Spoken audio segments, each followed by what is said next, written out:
Alrighty. So, where we left off months ago, Right.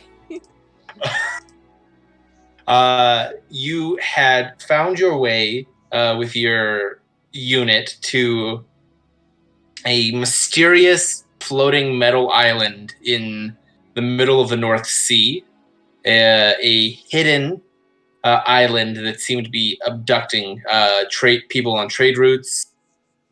Through infiltration and a fortuitous use of invisibility, you multiple times, let's be honest, you discovered that there's an entire population of kidnapped people living on this island, trapped between the ethereal plane and this plane. And that they are being held hostage by a gilded devil, a fiend of money and commerce who draws and is creating mystical power through an artificial economic system. In his tower at the center of this apparatus that is his island,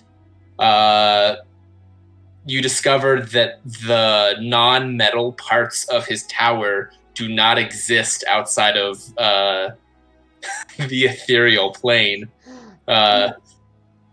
And Michellangelo had the misfortune of following many stories that on retrospect as a DM, you totally could have just canceled out your invisibility and fallen a smaller distance. I know, I thought of that too after it had already happened. I should have just released it. But, you know, oh well. It worked out. And alone, Dr. Inwood made use of some, let's call it alien technologies, to both converse with this gilded devil in a very civilized manner, and then utterly and brutally destroy him while taking very little damage. Yeah. Because I forgot that you guys both had invisibility. Yep. And he rolled poorly. And you find yourselves on this island. I'm actually going to, after giving it some thought, I know where I want to start off for this session. We are actually going to start in the middle of the fight with the Gilded Devil, just several stories below where it's happening. Oh, gosh. Michellangelo, you are unconscious. There's levels of unconsciousness, right? There's like the places where you can dream, or you're like interacted with a mysterious entity in your dreams, and your DM gives you bad deals. And inevitably screw you. This is not one of those unconsciousnesses. Oh, okay. This is just dreamless, sleepless blackness that you are suddenly yanked out of. You find yourself still in significant amount of pain. Ow. But just at 4 hit points. Oh, that's nice. As you see the looming, lumbering, starfish-shaped monstrosity the host. that brought you up to the top deck. He is leaning over you, and he's like cradled your head up in one of his like tentacle appendage arms. And the one arm that he has that actually has like digits, he has a healing potion in your mouth. Oh. And he is actually, as a good servant and a good host, has actually brought you back to consciousness. And he leans over to you and says, Mistress, you will find that the price of this healing potion is 25 British dollars. Or British pounds. It's all about the money with these people. and the shopping. Whoa, what just happened? It appears that you fell.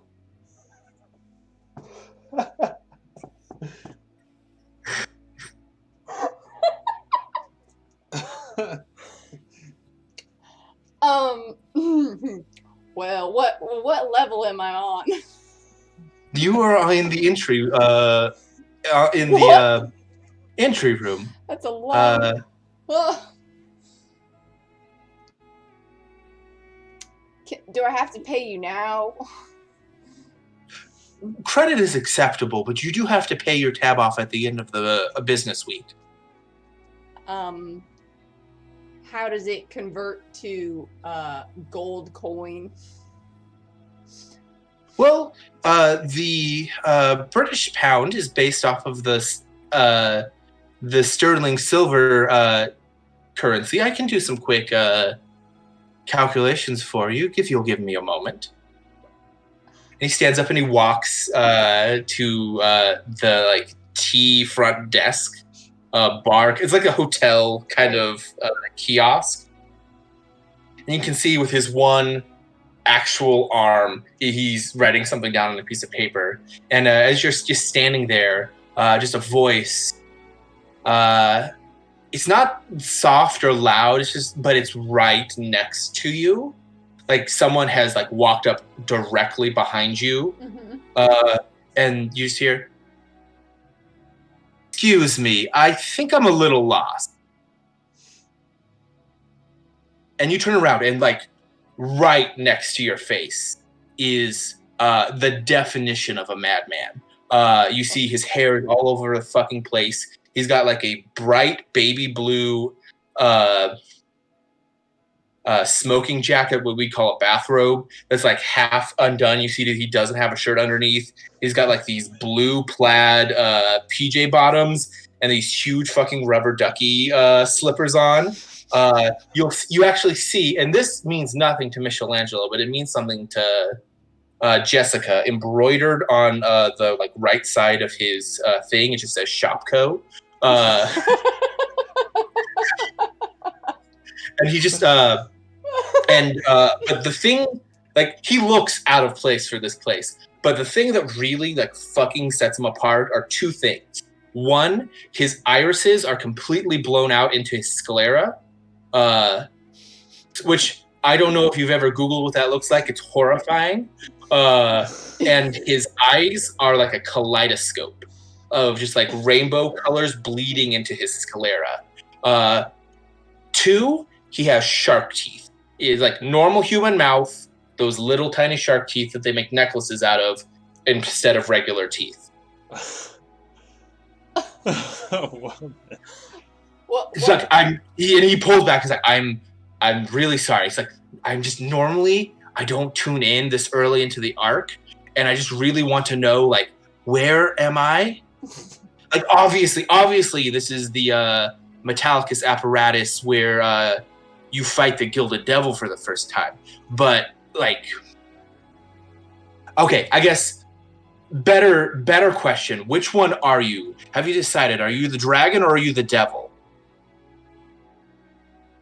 I don't know what you are referring to, but my name's Michellangelo. Nice to meet you, Shopko. Yeah, no. I know you. Michellangelo, Kappa. You ran away from your overbearing Japanese traditionalist Kappa family and moved to America where you fell in love with the culture, and then you pretended to be a Texan so that you can join the army and then be part of the Cultural Revolution. Yeah, got that. Know who you are.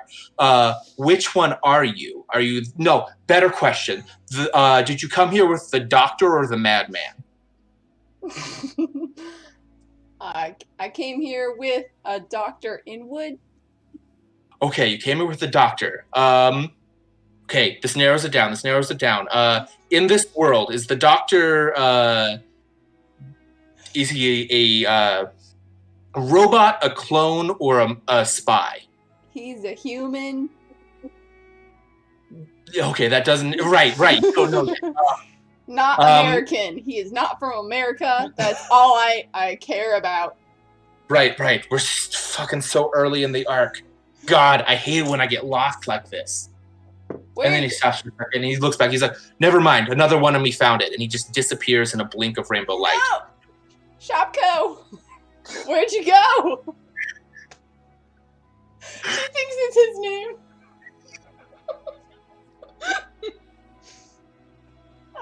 don't feel so good. I'm gonna heal myself up a little bit or try to. Actually, you know what? No, I'm not casting any more spells for a hot minute. I might be sent down through the equator. I don't know what I'm saying. Anyway, where's the host? The host is actually coming back to you, and he has like a itemized receipt that he's written down for you. Okay. And I guess I can do the calculations real quick on how much, Oh how many gold coins. Gold coins to British Gold coins currency. to pound sterling silver. I do have money on me, yes.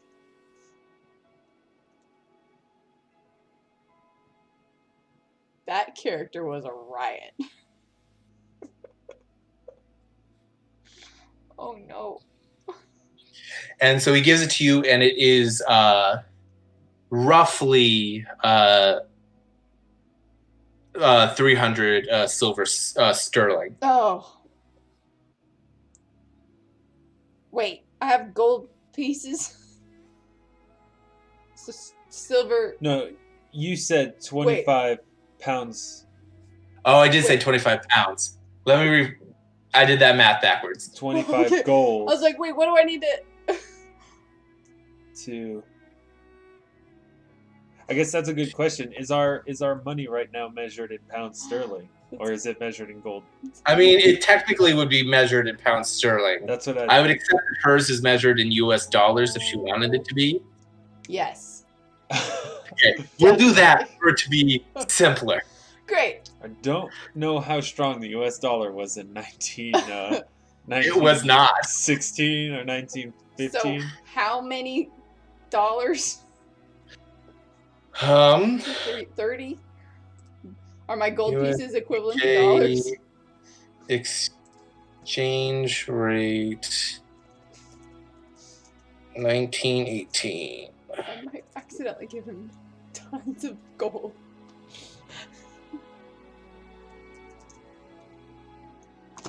Alright, Shopko. You are making But a note. it's 1916 right now? Or 1916, yes. Or 1918, I think it might be closer. the end of World War One? Yeah, you're about mid to the end.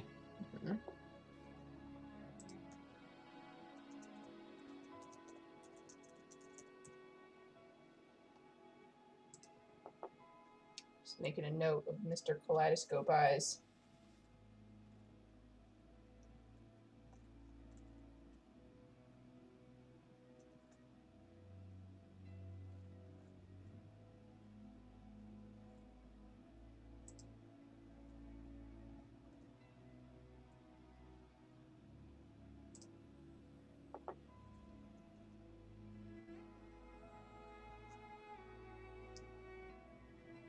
$19.16 average gold. The average price of gold. We'll just call it 20 flat and realize that realism is probably not the most important thing right now. Alright, I will pull out 20 gold pieces and I will. Because otherwise, we're just going to spend the whole night here researching, which Yeah. is fun. It is fun. Which I is will quite give what him we're doing. 20 gold pieces. You got any more of those by chance? Like, I've got healing, but I don't know if my magic can work. Or my healing. Make me a. You can make me a planes or an arcana check Okay. or knowledge check. Ooh. Otherwise, you can do a general spellcasting check because I think you've gathered enough information that with a good roll, you can understand what's happening. Knowledge, arcana. You said or plane? Wait, planes or Any of those. arcana? 9. 9. All right. Like you're not sure. Like there is an excellent chance that your magic is just gonna fuck you up here, but you're not sure how. I'm not sure how. Okay, I'll just gingerly brush myself off. I need to go find my friend, if you don't mind. Of course, yes. Just would you like me to take you up the stairs again? Please. Yeah, and he will. And by the time you get up there, Dr. Inwood has landed the final killing blow in his fight. I'd like to say each step is like a very hesitant not putting all of my weight on it until I know for sure it's there. Totally fair. Each Would step. probably give us a out for that fight. Dr. Inwood, you have seen this devil turn into gold dust and disapparate after you've killed it. It will technically burn and turn into ash and then gold dust. But its physical corporeal body is gone. It has been banished back to one of the hells. And you are standing in a literal pit of gold. Like, theoretically, this is an in-game horde for most D&D campaigns. Yeah. Could you make me a will save? Oh no! Those are not good. That would be a natural 3 with a total bonus of +0. So 3. Fantastic. You feel this like creeping pride and this creeping like desire that you won this gold all by yourself through the power of your mind, the power of your technology. I dare say I've done rather well here today. You know that this will fund your research for time immemorial.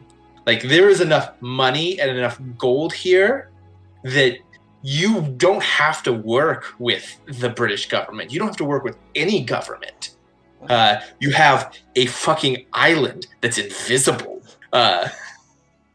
With ample supply of test subjects, too. Ample supply of test subjects.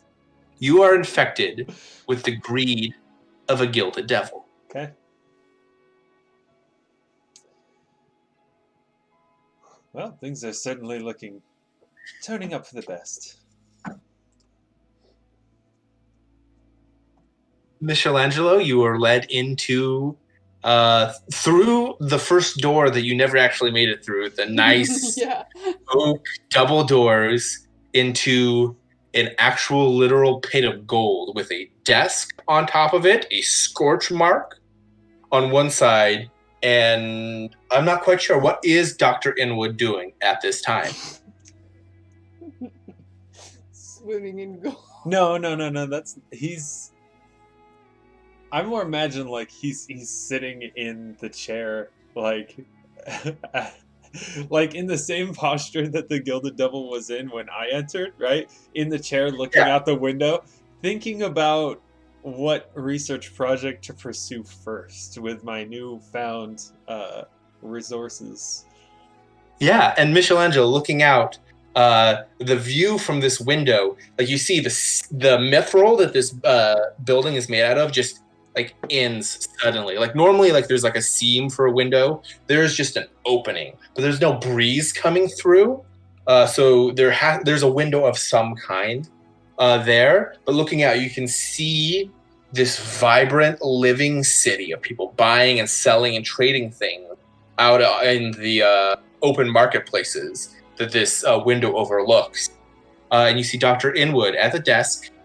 He's staring out. He's probably taking some notes in the pad that's on the desk. I am moving away from the window. I suddenly have a fear of heights. Doctor, where's the governor? He had to leave suddenly. But no worries, I will be taking care of his city in the time being. I would like to sense motive to see if it's actually Dr. Inwood. Excellent. I'm going to fully make that roll. I'm also going to ask you to think the way that this room is set up, that there is like a lip, like a pool deck, like an entryway where you walk through the doors, and there's like this little thing of mithril, and then there's the pit. It's flush, so if you walk out, it's like a straight walk. You don't have to drop it all. Are you standing on the gold, or are you standing on the mithril? On the mithril at the moment, yeah. Okay. I got a 21. 21. I don't know if you need me to make it. It's your call. Are you hiding your intentions to keep this place? Are you trying to play it cool, or are you just so overwhelmed with the No. potential No, that you're just... I've rightfully obtained this through That's right, you trial did. by combat. This is now mine. Yeah, Michellangelo, you get this full impression that Dr. Inwood fully intends to manage this place. Okay, well, don't you think we should maybe go tell Marcus in Florida that they're waiting for us. They're gonna be coming back. Remember, we were gonna go tell them they were gonna be downstairs. By all means, feel free to go converse with them. What, you don't want to come with? I have what I need here. But we don't want to live here. We don't need to take care of this place. Why ever wouldn't we? I mean, we'll just be right back. We're just going down to talk to them, and we'll bring them here, and we can show them the stuff. My dear friend, here we have nearly unlimited resources to pursue whatever our hearts fancy, which means research funding for the until I die, and for you, whatever it is that you desire. Why leave? Certainly after such a hard-won reward. Okay, we're just going downstairs. We're not, leaving yet. We're trying to still figure out some stuff. You want to come with me? I'm, grabbing onto Maybe if there's a should railing or come- something, I'm holding on to it. Maybe Like they white should come knuckles. up here. You want me to bring them up here? Oh, I am still enjoying the presence of my new circumstances. Okay, but you're gonna be here when I get back, right? Of course. Okay. I'm gonna very carefully walk down the stairs. You very carefully walk downstairs. It's going to take you with the rate that you're going, it's probably going to take you a minute or so to get down the stairs. So we're going to let Zach and Dr. Inwood, if they have anything they want to do. There is a desk. You could theoretically start sorting through the cash flow. Yeah, I guess it would be a good idea to get an understanding of just how this place functions. Roll me a... There's no investigate in this edition. Perception check. I will allow you to use your intelligence modifier if you would rather. Well, that changes things. Straight perception, that's a 22. If you put the intelligence modifier in there, that's a 26. Okay, 26. We'll start with the desk, because I feel like, in my opinion, the more interesting stuff is there. You have, it's a pretty standard, old kind of colonial style desk. Not dissimilar to the twin to the desk that's in the Oval Office that was, that's in the Buckingham Palace. Mm-hmm. Where it's got a couple drawers. Pulling them open, there's a drawer that has ledgers. It looks like he meticulously tracked the wealth that was coming in and out of his city, or at least that's moving in it. Mm-hmm. There is a book that... Do you speak Infernal?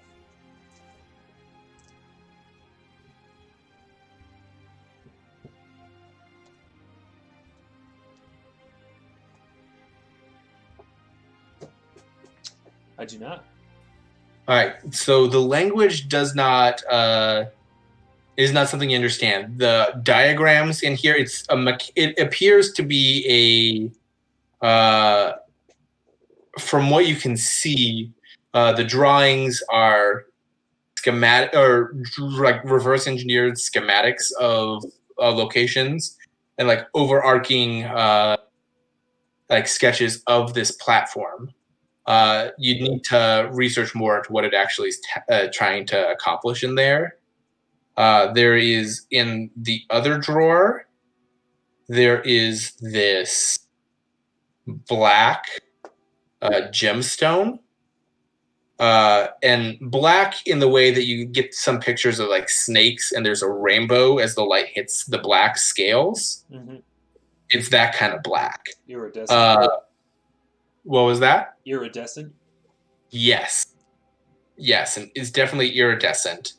And in the center drawer, there appears to be a typewriter.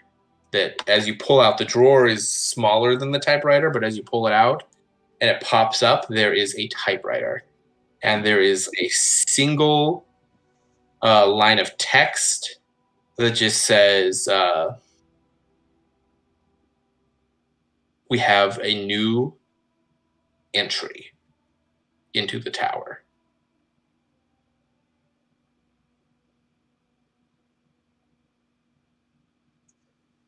Intriguing. And as you say that, desk. yeah, as you say that, you say intriguing, and you kind of like your mind wanders off to maybe like what that gemstone is.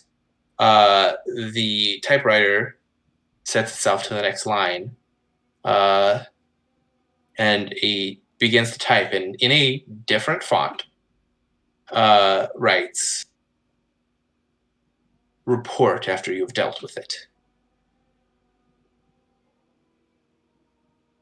Of course.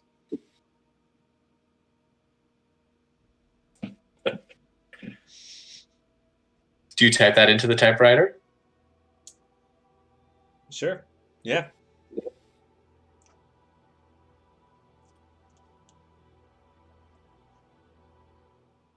Nothing happens.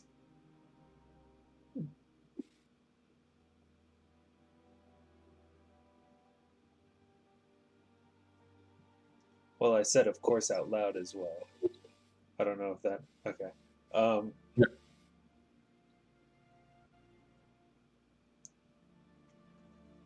Huh. Can I get a... inspect this typewriter for like magical like runes or like inspecting Absolutely. it for how it functions? I would allow either a use magical device, arcana, or spellcraft check. Okay, let's go knowledge arcana. That is a 27. 27. It's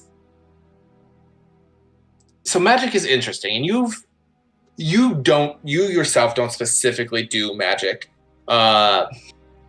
mostly because of the limitations of the way the planes interact. There are other ways of accessing occult powers that are more potent and are not weakened by the separation of the three material planes. But knowing that limitation, you do have an understanding of the arcane. Knowing that limitation, there is a lot that you can do by piecemealing a bunch of third level spells together into a single artifact. It's significantly more expensive. Mm-hmm. The engineering and mystical principles and the artifice required to piecemeal that kind of stuff together to accomplish something greater than a third level effect while only using third level spells or lower Mm-hmm. is brutal. It's like it's on par with building the first computer.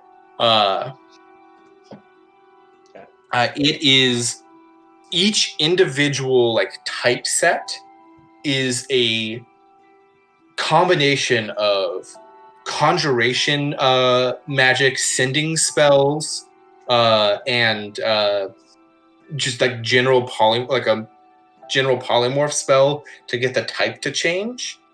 And that all ties into a larger sending spell paired with there's this spell that lets you, if you do one thing to an object, the same thing happens to another object, just so that when someone presses enter, it enters on the next piece of paper.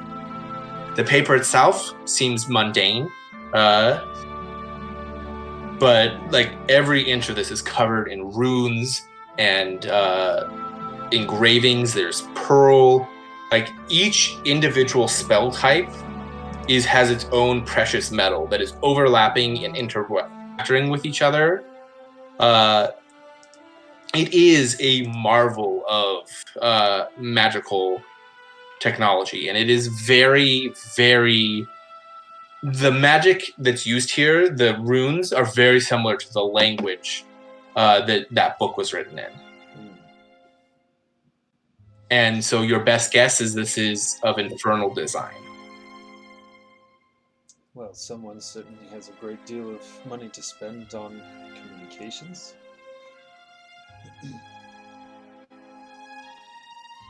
Well, I guess that person is me now. Michellangelo, you make your way downstairs, and it actually takes you a second to find Marcus and Florida, because they're not just outside. They've like explored a little bit and done a perimeter. Mm-hmm.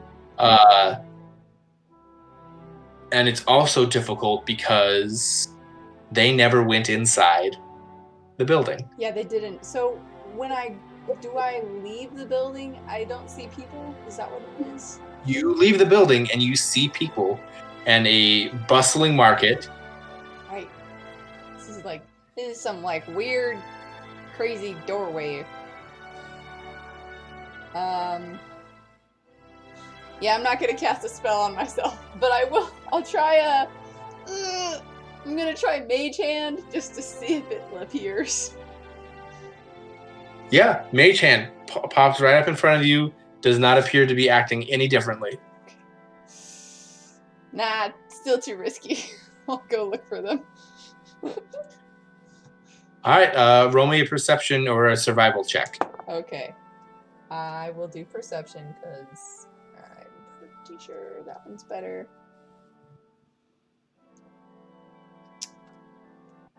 Yeah. 20. You can't seem to find them. No. I will also allow you to, as part of that roll and part of that search, make another Arcana check to see if you're understanding what's happening. Yes. Shoot. What if I'm in a different time? 18. 18. I will say that you've been dwelling on this ever since you fell. And there's some like pretty simple logic here. You couldn't see the people who were shopping before. Oh, right. But you could now that you've gone through the door. But when you turned invisible, you could see the people that were shopping and you could interact with them. And the last time you turned invisible, you fell through the wood floor to your death. Yes.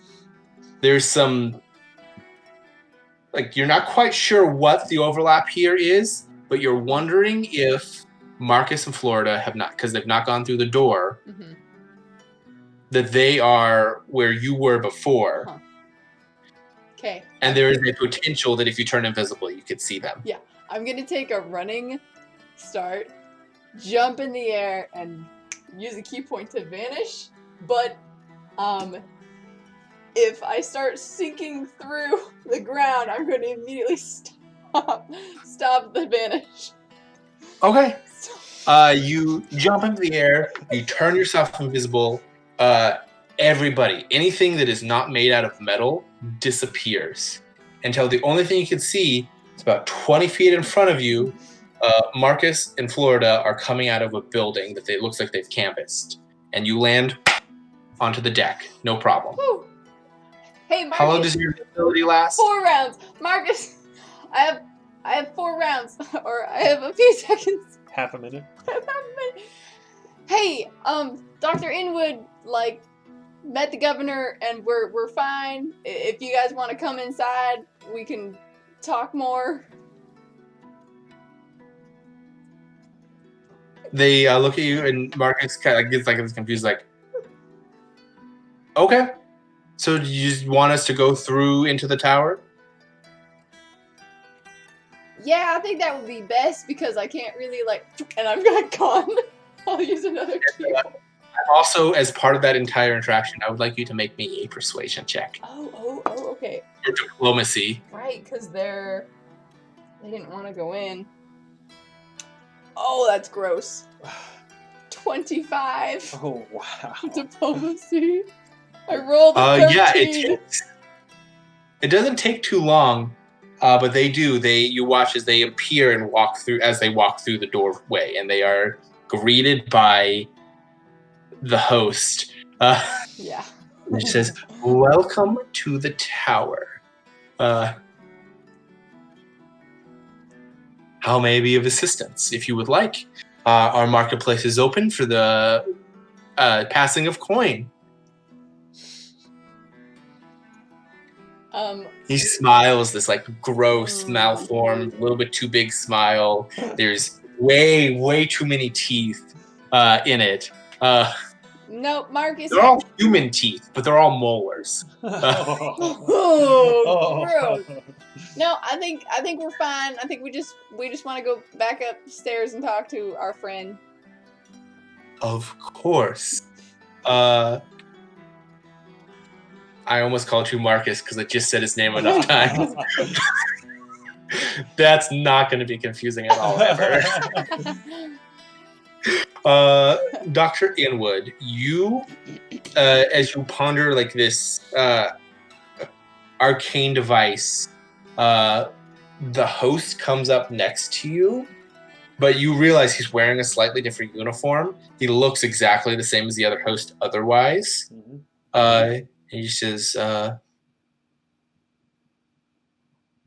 "Pardon me, where's the governor?" I believe he had to step into another plane for a little while.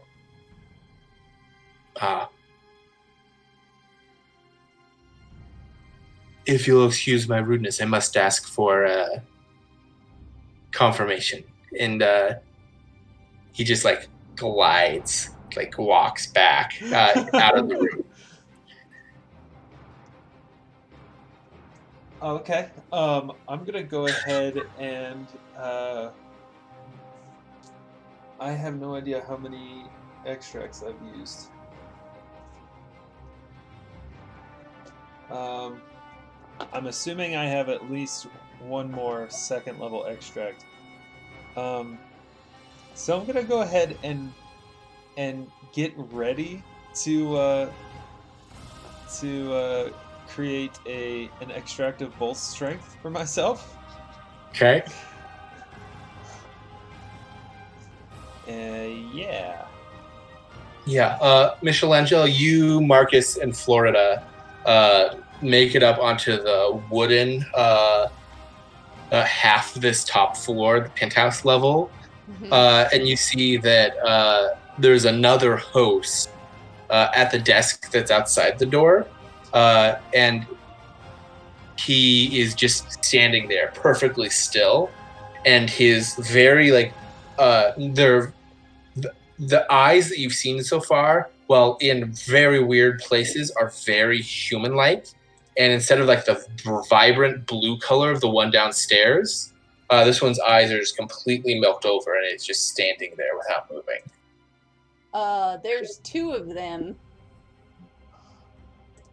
There's 2 of you, hosts. To the one that's... He doesn't appear to be responding to anything you're saying. Oh, right, because the one was downstairs. Never mind. Okay. We're just gonna go in. If you can hear us. Yeah. Okay, bye! I would have told Marcus and Florida how I fell down through the floor and that they shouldn't turn themselves visible or invisible. I'm not exactly sure how it's working right now, but don't try any magic at the moment if they have any. Might not work. Hey, it has been a minute since we've played this. I cannot remember if I took my mutagen or not to fight. You did not. I know that for sure. I did not. Okay. Instead of bull strength, I'm gonna be ready to down my mutagen if I need to. Deal. I cannot believe I fought that guy without using the No, mutagen. that I remember distinctly in my head because that's one of like the utter sore points and how badly I got trounced. That's unreal. I mean, you guys walk in. Again, same thing. There is a mithril like decking before you get to the actual pit of gold.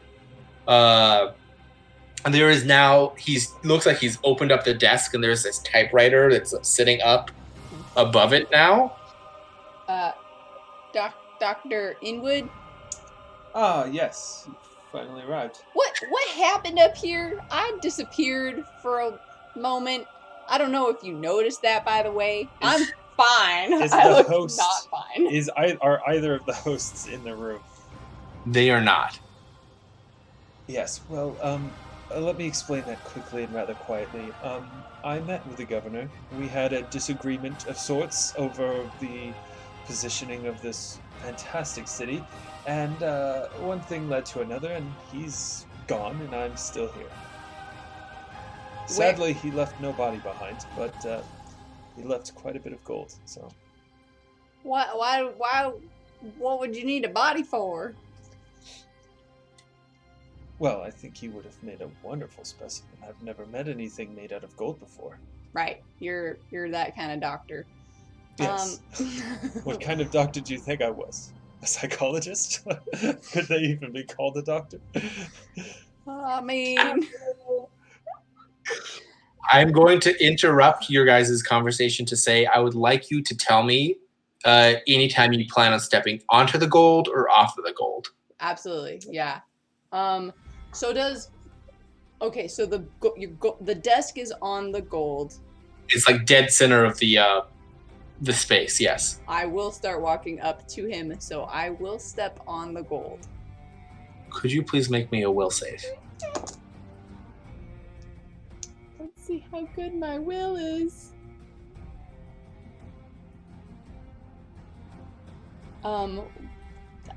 13? 13. All right. I would like you to roll me a d20. And Zach, high or low? Hi.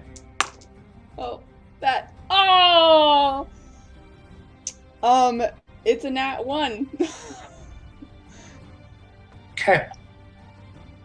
You step onto the gold, and it's not like overpowering thing, but it is at the back of your head that this, like, obviously Dr. Inwood is in the wrong and he's acting very, very strange, but it is a lot of gold. And I mean, your people know what to do with gifts and things that people don't quite know what to do with. Like that's a large part of the traditional culture of what you've got. And I mean, and you it's a passing thought, but it doesn't quite, it's like, I mean, let's be honest. Every dragon needs its horde. I'm gonna try to stealthily stuff some coin into my pocket. That being said, you are not affected by the Gilded Devil's greed.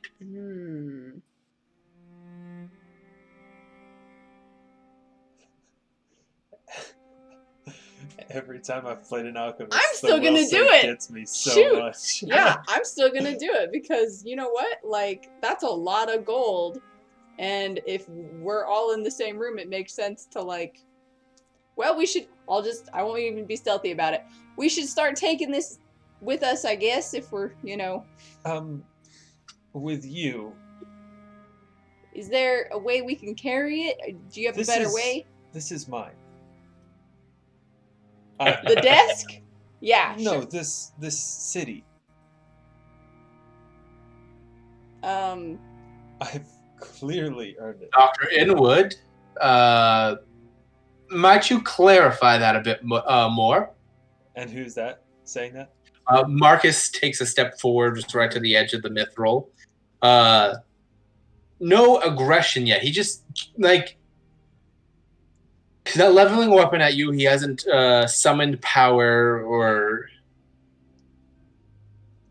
anything of that nature, but he has stepped forward and he's looking at you. Okay. I guess I'll move towards them because I don't want to be shouting across. I would imagine that I moved closer to them because I was trying to talk quietly, so that the hosts didn't overhear.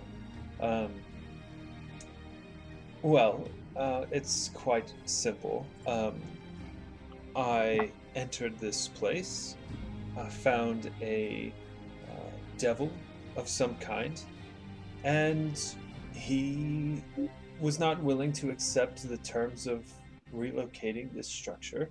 So I took matters into my own hands and vanquished him.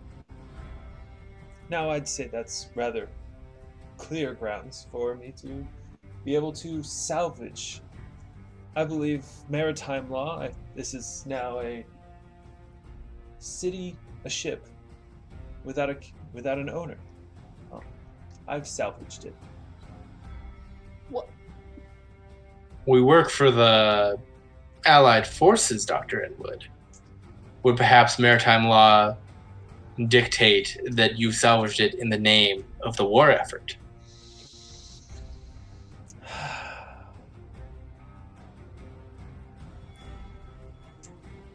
I just kind of like look back at the gold, look all at this, just looking around pointedly as like a director, like look around at all of this. I'm reasonably confident I could probably buy a country with this. The war seems a little small.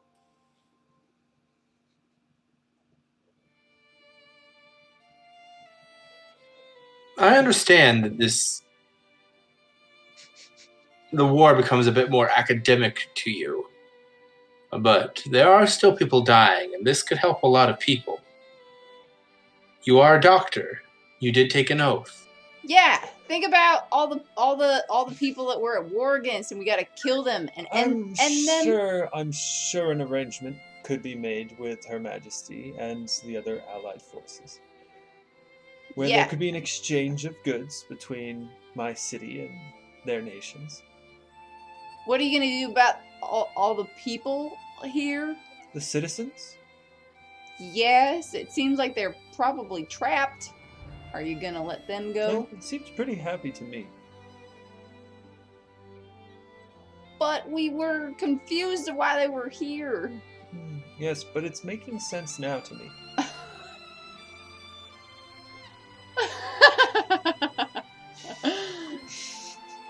I mean, Marcus, what do we? I didn't hire him, so it's not really my say. Marcus pulls back and he strokes his beard and puts his arms, crosses his arms.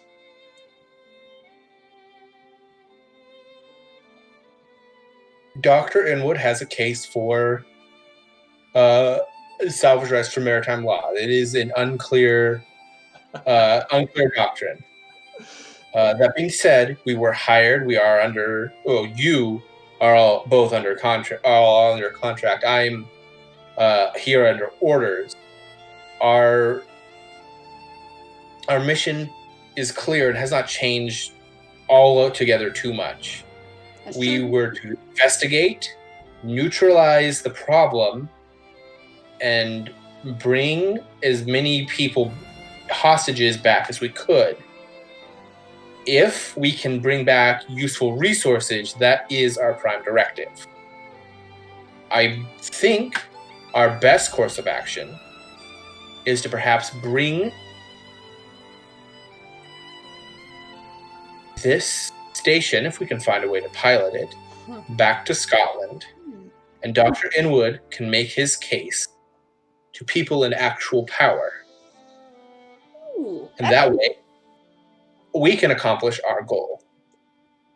that sounds like a great idea. I'm going to start looking around for some way to pilot this thing. Maybe it can move. Maybe there's magic or something. I would appreciate if you emptied your pockets. I'm going to start looking at... Well... Why? I got my stuff in there. You mean the gold that you just scooped off the floor? Oh, you didn't say that. Fine, whatever. I'll just take the gold back out. You want to help me look around? Very well, I suppose I should learn how to helm my own ship.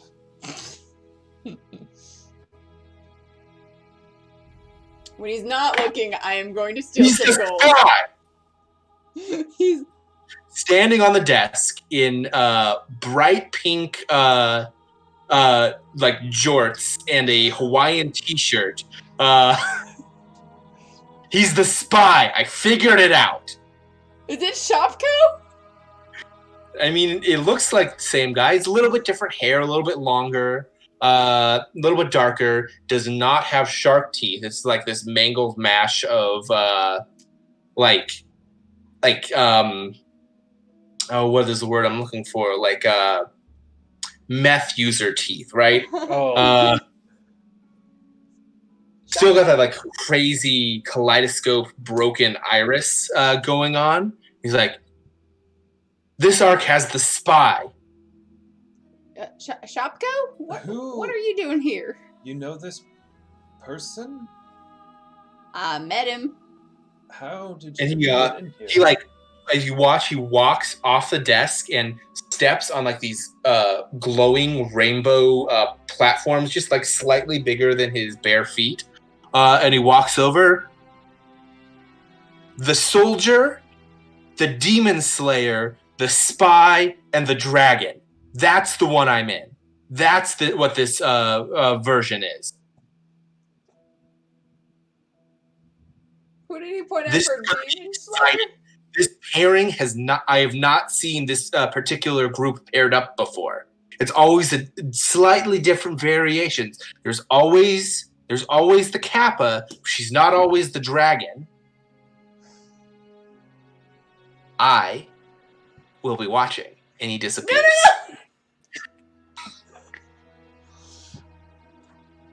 I'm very interested in that man. Yes, as am I. I met him just downstairs. His name is Shopko. He had it on his shirt, but he was wearing a different shirt, and he looked a little different, and he had sharper teeth. And he disappeared just like that again downstairs. But he was asking weird questions like, when am I? Who am I? Like to me, which one am I? Which one? What? Am I? What did he say specifically? Am I?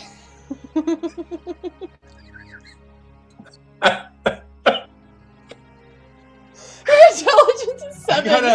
I literally like. It's that look. I look to Marcus and Florida. Just a look of like. I don't know how to talk to someone who's not this. Who's this unintelligent. I don't know how to talk to this person. Level 7 intelligence. Really Python sketch. I mean, do you speak common? That's what or English? That's what I'm speaking. I'm speaking American. English, yes. That's where I'm speaking English it right people now. speak. I'm speaking Yes. American. Do you speak American? I speak English, and you speak English. And American. I don't speak English. I speak American.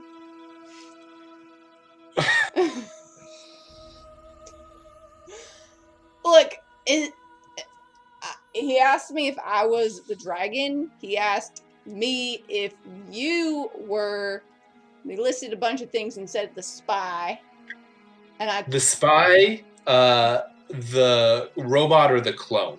Oh, okay. Said you were either a spy, robot, clone. I told him that you were human. not American. He got confused and then... Spy, robot, or clone. It's preposterous. Oh, really? Yes. So all of it's just preposterous?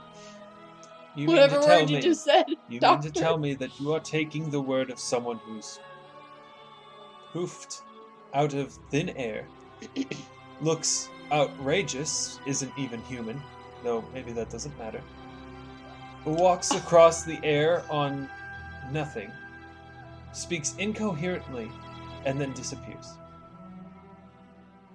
Yeah. It matters. Wait, what was the beginning of your question? Does that sound like someone to be taken at their word?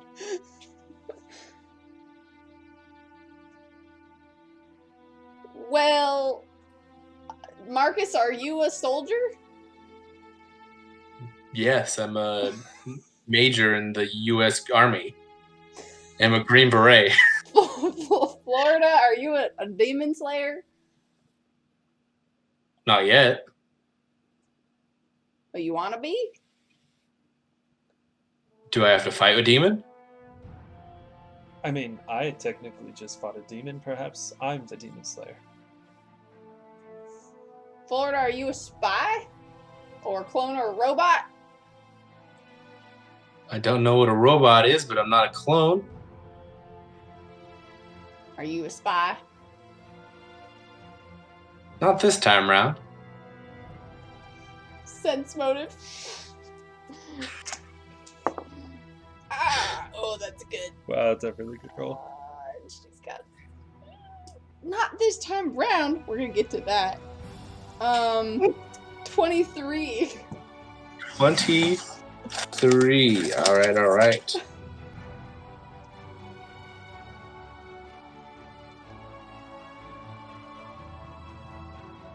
So, I'm going to let you know that with her bonuses, she has to roll a 20 to even get close. Okay. 11.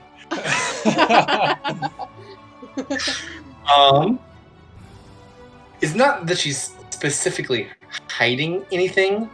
Like, there is definitely more to what she has just said. But she does not appear to be lying about not being a spy currently.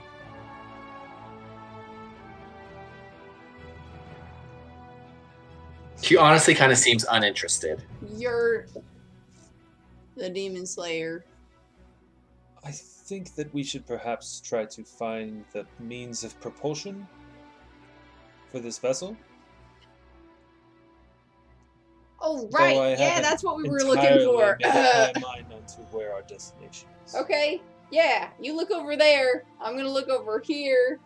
And we'll see if we can find it. We'll meet in the middle. Was there anything in the schematics in the desk that may have hinted or shown any means of propulsion? There's definitely a potential. Going through it, I would like you to make Arcana or Engineering. Let's do Arcana. That'd be 23. 23. The fact that it's in a language that you don't understand is an impediment.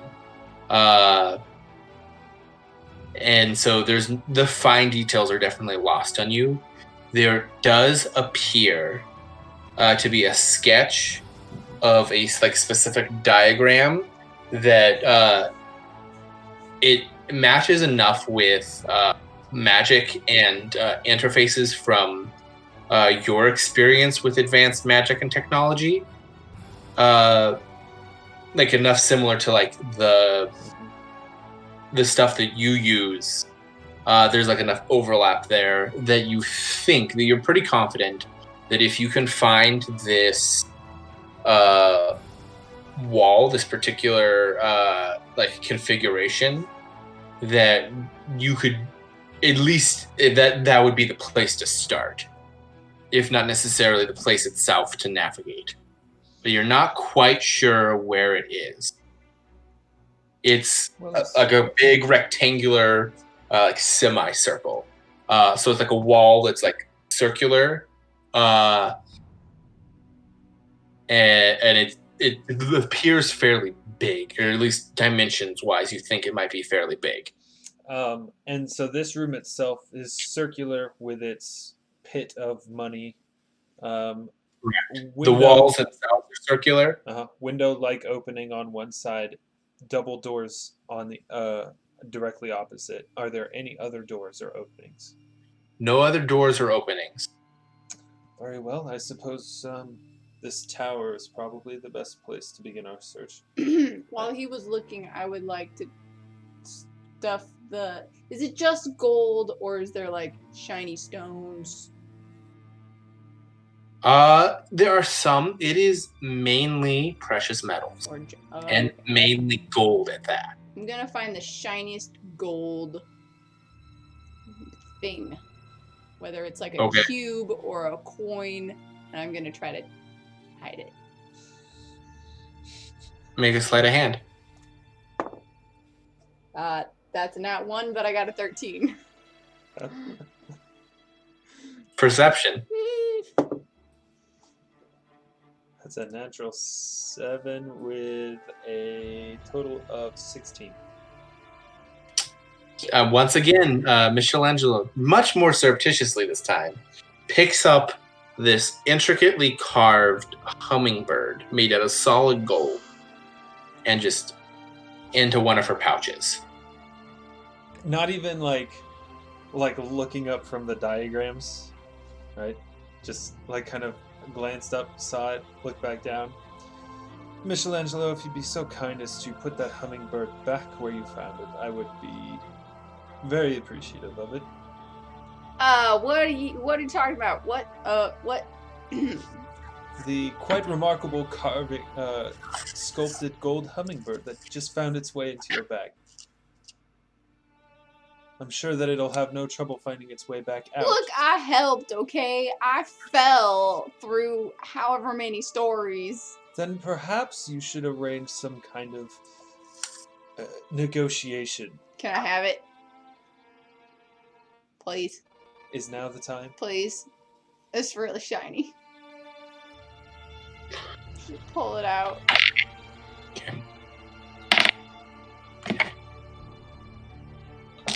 Both Marcus and Florida have stepped over to the desk and are looking at the schematic while you guys are talking.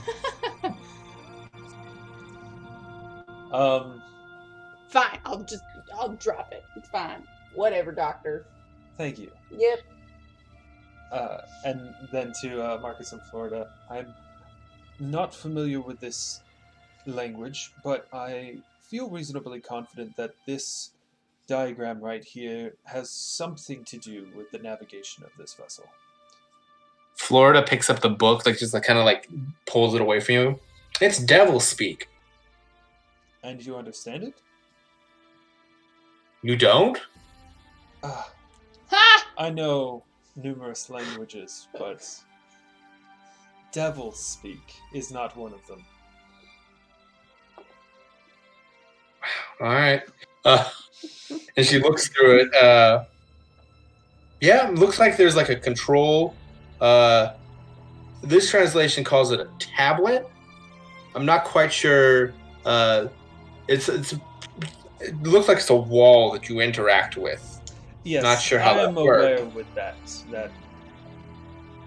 I'm aware of That's how somewhere that up here, though. Up here. Yeah, it's the denotation says that it's 15th floor in the vault room.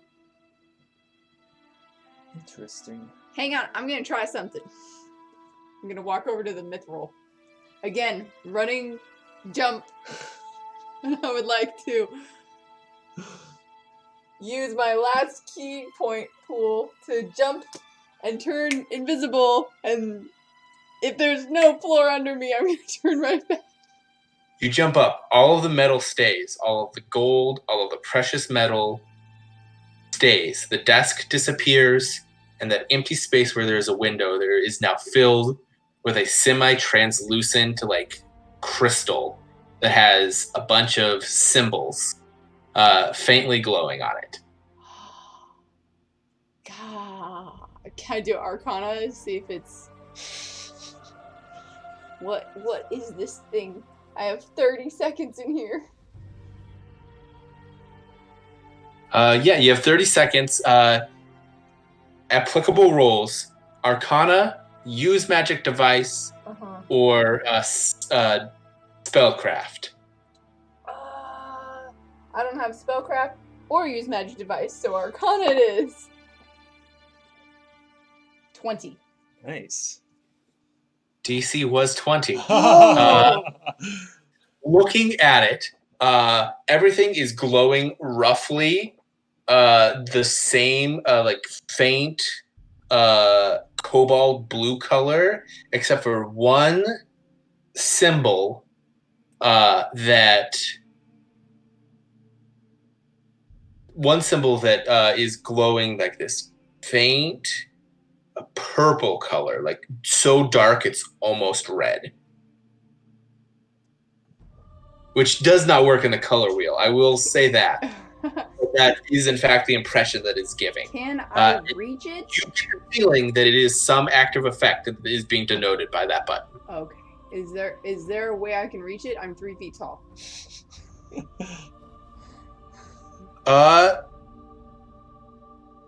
Where it is? No. Do you want to reach out for it and like jump to it? I will. Yes, I'm gonna jump to it. Okay. Even just reaching out your hand with the intention of reaching towards it, the button actually moves on the wall until it's directly in front of you. Oh, it's so nice of this thing. And you press it, and as you press it, there is this god-awful wailing noise. Like, oh no. have you ever heard when a compressor goes out in an AC unit, but someone's still trying to run the AC unit? Yes. It's that, but it's across like this huge open space. And the desk and all of your friends will appear. You guys see as Michellangelo appears with their palm on a semi-translucent blue crystal wall with this faint dark purple glow around her 3 fingers palm touching the wall. Well, I suppose that answers that mystery. Does it move? Yeah, it's like it's like a plasma ball where you touch it and then you move your finger and the outline traces. That's exactly the effect I'm thinking of.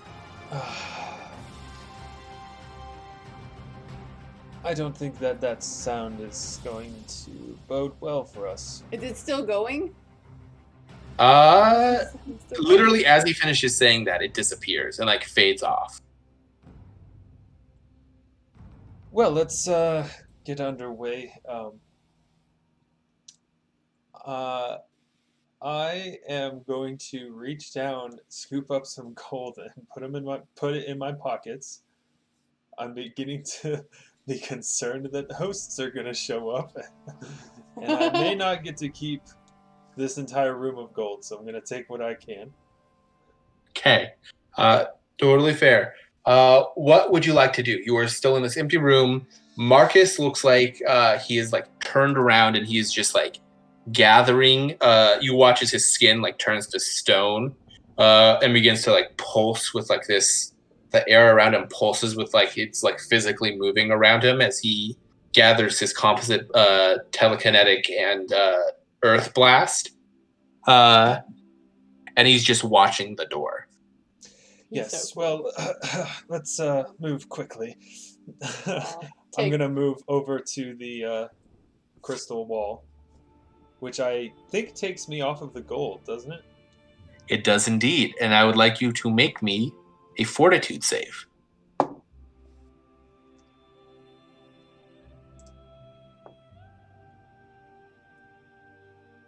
Why is my fort save so low?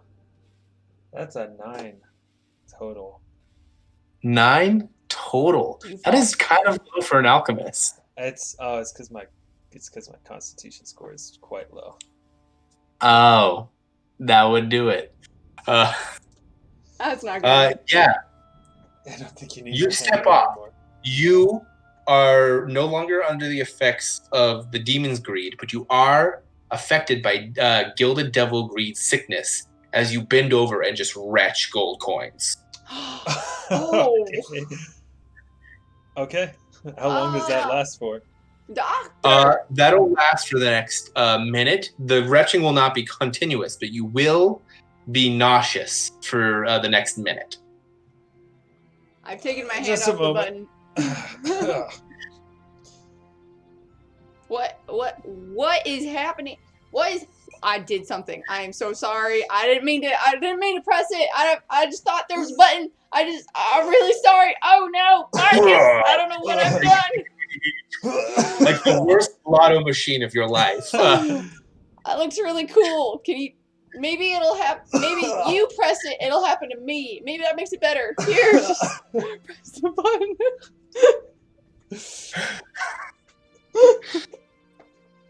button. Would you allow a knowledge arcana for me to understand what just occurred? Absolutely. And I would. That'd be a 23. Yeah, so you feel kind of stupid for not thinking about this.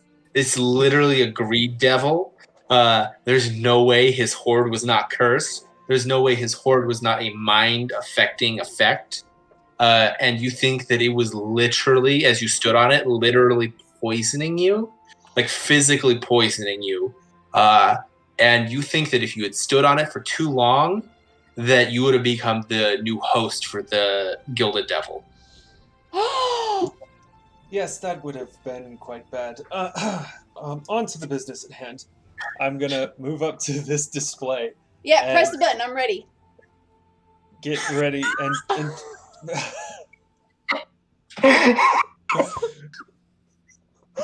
gonna catch the coins. I want that to happen to me. Let's see. This display, is it like a map of sorts, like showing current location and? It is alien in design, like brutally alien, like not user-friendly alien. And now every single button is the same uniform cobalt blue that is just slightly darker than the blue of the quartz that this display is made out of. Like learning how to use a laminate. It's going to be another engineering or arcana check to just grasp what's going on here. That's a 14 for an arcana. 14 for arcana.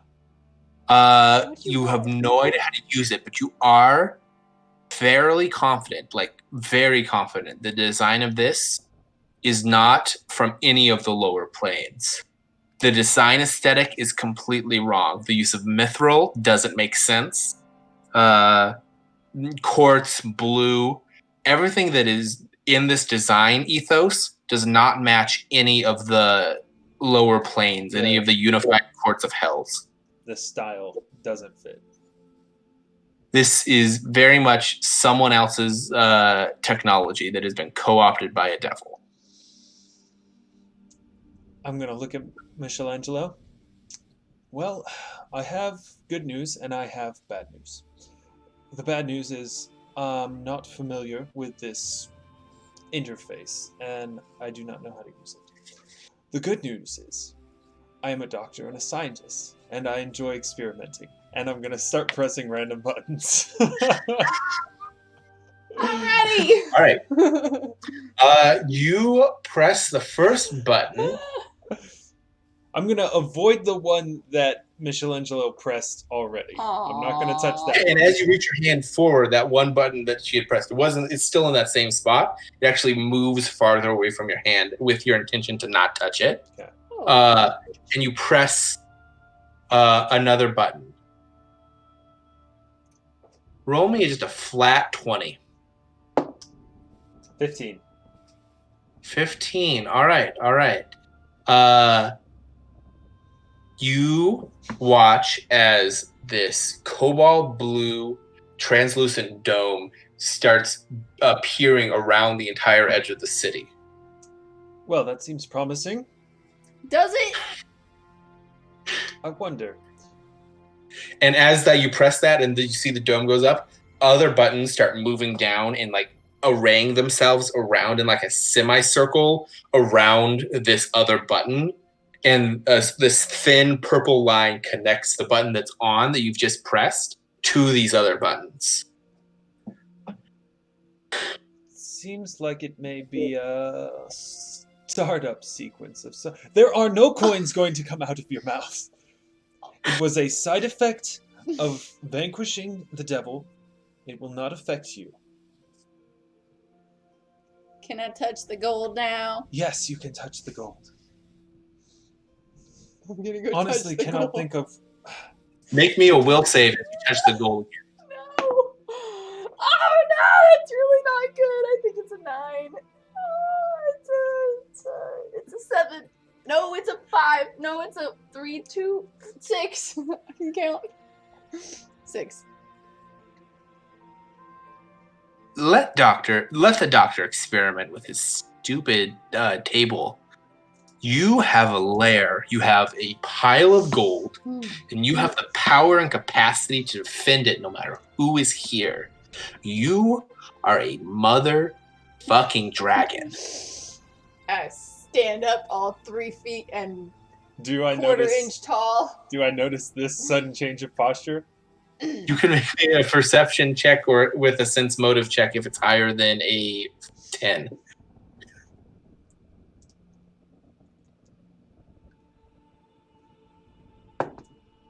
I rolled a natural 20.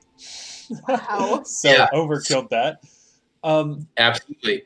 Yeah, there's fully, you see, and actually now that you see it and you know what you're looking for, you actually watch as like flecks of like gold, and it's really would only be seeable on Michellangelo, who doesn't wear a ton of clothes and doesn't wear shoes specifically.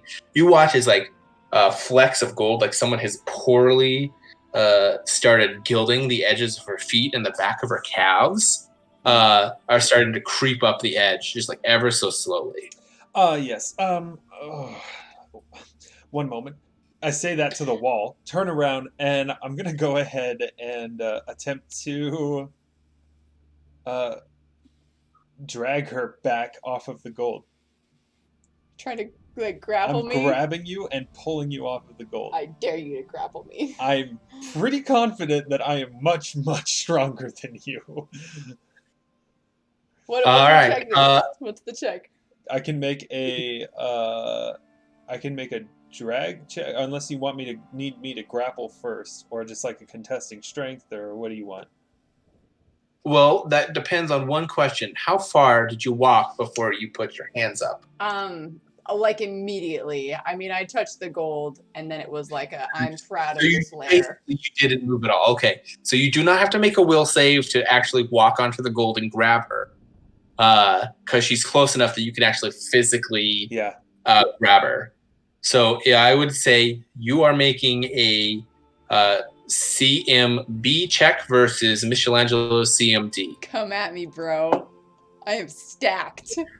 I didn't roll well. That's a 17. 24. Oh wow! I'm Wiley. Michelangelo, you feel like the extra sense that you get from your gold, from your treasure, from being in your treasure room.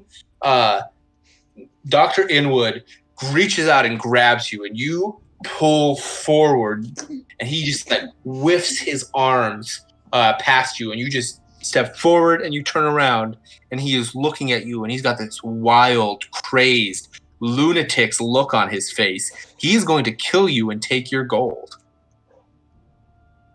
Marcus, Get Florida, away! Marcus, Florida. The gold is cursed. It has the Kappa. We need to get her off the gold. I'm gonna.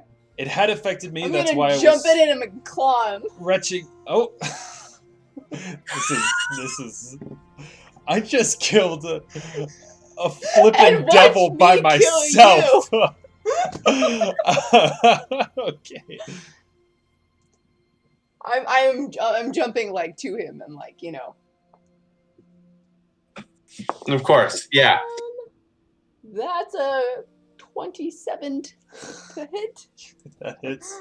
It does hardly anything though, so don't feel bad. 4 points of damage. Okay. All right, and with that, I am going to put you guys into initiative. I'll treat that as your surprise round. Okay. Would it be like I'm jumping off the gold because you're off the gold? I mean, But he's right at the edge. I'm You're right trying at to the grab. Oh, you're right at the edge. I'm right at the Gotcha. Okay. I just got that 20. That is 2 natural ones for your NPC friends. Of course. I have an 18 total. 32. You have a plus 12 to initiative? Don't mess with my Ninja Turtle, okay? I mean, you might go first, but I'm really scary. All right, Michellangelo, you go first. I'm gonna claw you again. Oh, let's see. Does a 14 hit you? Nope. Alright, your turn. What's your total base attack bonus? My BAB is +3. Oh, nope, you don't have enough for a full round attack for more than 1 attack. Nope. If I had a certain weapon, I could do more. Well, I think we'd have to be a level 6 for that anyway. I can technically. I guess that would be minimum for most class for most martial classes. Yeah. And she multi-classed into a couple slow progression BAB. Yeah, unless you're like a fighter or a barbarian or someone with a full BAB progression. If we were grappled, if I had grappled you, I could do a rake ability. Yes. But I'm not grappling. So your turn. Come at me, bro. Get away from my gold! This is mine! Okay. Dr. Inwood, you watch as like she gets angry and the light gold freckles that are on her scales naturally just begin to expand ever so slightly. This is not... I'm going to apologize for how this is going to go. I have 4 hit points. You only have 4 hit. Oh wait, I would actually be able to see that at least that you are damaged. For sure, as a medical doctor and someone who's intimately familiar with reptile physiology. Here I was thinking like, okay, you're at full hit points. I'm pretty much at full hit points. This is gonna be a throwdown, and then you're like, you're at 4 hit points. Oh. In that case, I still might win. No, I really don't. I mean, it's possible. Anything's possible, I suppose. I'm not going to use my mutagen on you then, if that's the case. Not going to waste that. Not on the first round, at least. Okay, I'm going to...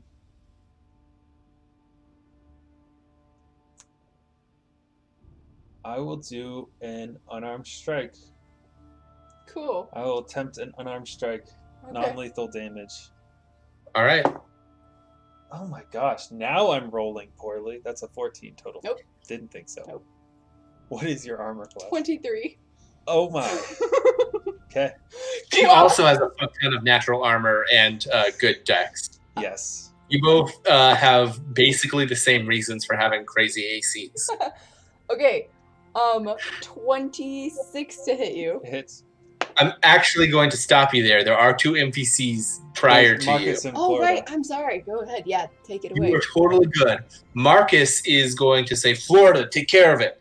And is going to continue to watch the door. And Florida, in her typical fashion, is going to throw her greatsword at you. Oh, no.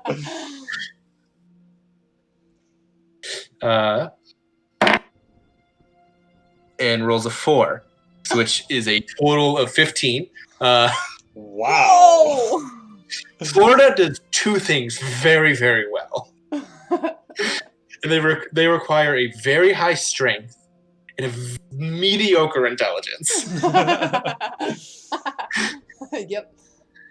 So Florida throws her sword at you. It misses and it just pulls back to her hand. And she's gonna go, shite. And it will run towards you. And because she was off on the mithril again, rolls a 20 on her save to not be possessed by the gold. Of course. Of course Why she not? does. Yeah, of course. Now it is your turn. That's a good thing. So, how much damage did you hit me with? Okay. 2. That is... I would also like you to know that there is a towering behemoth of a woman standing right behind you with a fuck-ass big sword. Okay. Yeah, so I already did a claw attack at you, and then I'm just gonna look at her and, like, hiss. Like turtles do when they're really mad at other turtles. What that does give you, though, Dr. Inwood, is you are flanking. Yes. Oh, nice. Unarmed strike. What'd you get? Is that a 1? That's a 1. That's a 1. It's okay. I've come to the DM philosophical thought that the bullshit that I put Jacob through with rolling failure tables is not as interesting as I think I thought it was. So you are going to whiff, and I am going to say, roll me a reflex save. We're going to do it a flat. This is my comeuppance for the fight with the devil. It's just several months in the making. So what I'm going to have you is but you can't take down a 3-foot tall. You're going to beat a 12. If you get to 12 or higher, you keep your balance. You are fine. You get an 11 or lower, you are going to take 1 step onto the gold. I got a 12 exactly. Fantastic. Wow. You almost lose your balance. You think about taking that step forward, and instead you just pull back and you kind of take a couple steps backwards, Marcus and Florida. preventing yourself from standing on the gold. Oh my gosh.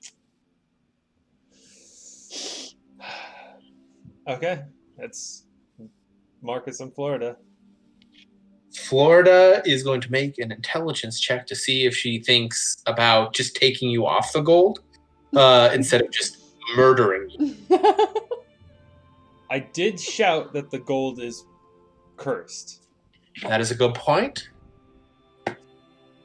That'll work. Florida is going to shove you. And by shove you, I mean she's going to punch you. But shove is the action that she's going to do. So she's going to, your CMD is 24, correct? Yes. All right. She's got a plus 11 to this. Holy She needs smokes. a 13 or higher. She rolled a 9. So she kicks you and you roll off her foot and are just crouched right in front of her, just like crouching tiger, hidden turtling it.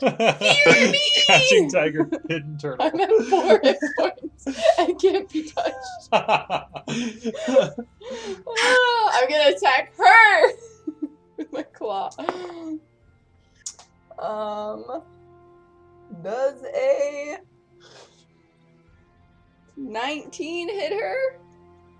A 19 does hit her. She only has mage armor on, which is not a lot.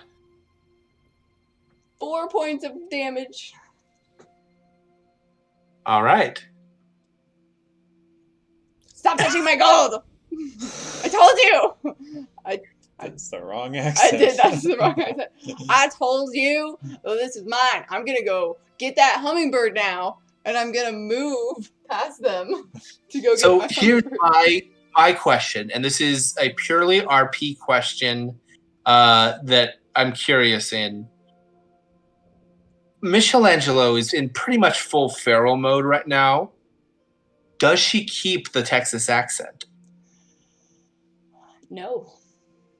Okay, that's fully your choice. You can That- say that she does. Okay, she won't. No, we'll say she won't. She goes to her original accent. Which I have never ever practiced this ever. So let's try this. You've seen me do accents. No judgment. That's right. Okay. Oh, okay.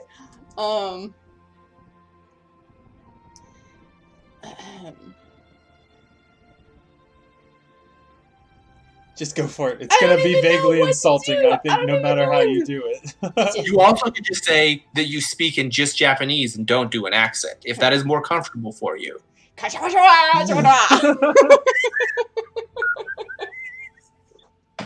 Thank you. We're going to acknowledge that that was probably insulting, and that we're coming from a place of privilege, and we're going to acknowledge that, and we're going to apologize right now, and I'm going to apologize for making this happen, and then we're gonna. I mean, it sounds like the inflections. I don't know Japanese, so konnichiwa. There you go. But yes, I say something in Japanese in a Japanese accent.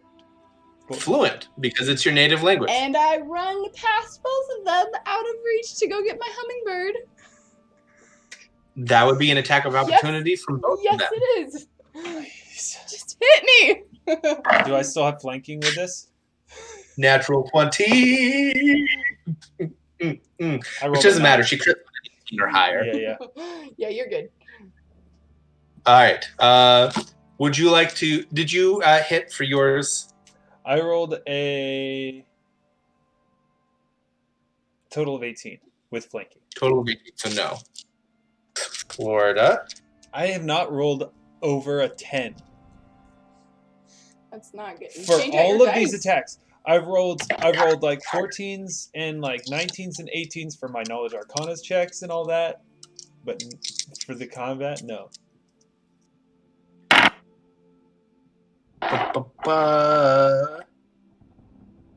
That was a terrible roll. So that's 6 doubled 12 plus 5. She hits you for 17 points of slashing damage as she just fucking broadsides you with her greatsword. Okay. So I'm negative 13. What is your constitution score? 21. What? What? Her Look at rolls these were stats, pretty wild. Zach. Oh, this is the character that you rolled D20s Yes, for. I Oh did. my gosh. And Kappas have a Oh my lot of gosh. bonuses. I feel like it makes more entertaining characters because there's high highs and low lows. My intelligence is 7. Oh, wow. My high is 26. Yeah, so you are 8 points away from death. Yep. You are not stable and you are unconscious. Florida, pull her off of the gold. You don't happen to have any kind of healing magics or skills, do you? No. I didn't think so. I'll see. She'll pick you up. You're unconscious. Once removed from the gold, are going to have to make a fortitude check. Right now? Right now, Okay. 15. 15 is the DC for the devil's sickness, or the gilded devil's sickness. So you are not nauseous. You do not take minuses to any of your saves. Nice. You are not vomiting up gold. That's good. Just set her down here and I'll see what I can do with what I have at hand. And I'm going to attempt to stabilize her. I have the ability to use my knowledge nature check in lieu of my heal check for this because I have the... What? It's got such a... It's called a cruel anatomist. Special thing for being a vivisectionist. Oh. So that's a 17 total, which is... 17 total is acceptable. It is literally just what are negative hit points 13. you are at. Yep. Yeah. Yep. You're good. So she is stabilized and will... Let me grab the right dice. Actually, no, you can roll. Roll me a d4. 3. She will wake up in 3 hours unless she gets magical healing of some kind. Or so you are at 1 hit point. Oh my gosh! Well, that could have gone better. She's not dead. Yes, maybe next time we need to subdue someone that we don't want dead. Don't hit them with the sharp part of your sword. So I can't hit them with my sword because the sharp part just kind of happens. Yes, perhaps pin them to the ground, knock them unconscious, like I was trying to do. She's unconscious now. Please ask Marcus if he has any kind of healing while I try to sort out this mess. Dwarf, do you got any healing? Nothing that's fast. Fine. I'm gonna turn back to this display.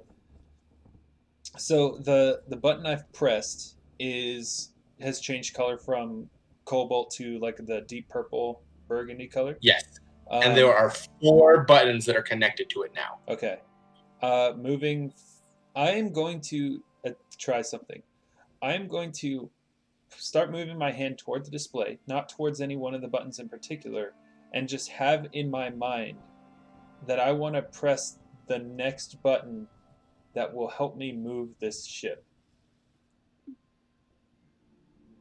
You reach out, and that grouping of buttons from before shifts slightly towards your non-dominant hand, and another button slides down from one of the top corners. Smart. And you press it. Okay. As you press a button, and you feel a vibrating noise, as if an engine in a very big ship has just started up.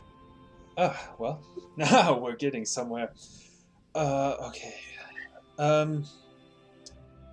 Marcus, where do you think we should be depositing this vessel? I mean, Fort McLaughlin's on a cliff by the ocean. I mean... Hopefully this doesn't make too much of a scene then.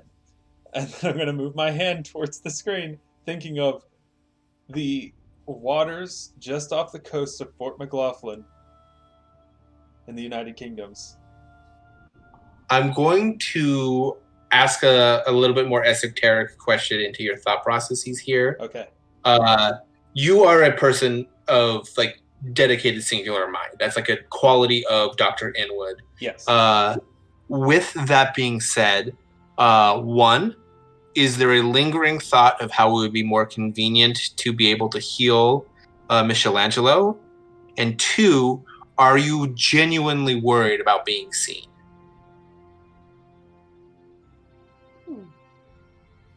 Are those things that are present in your mind while you're trying to focus on your objective?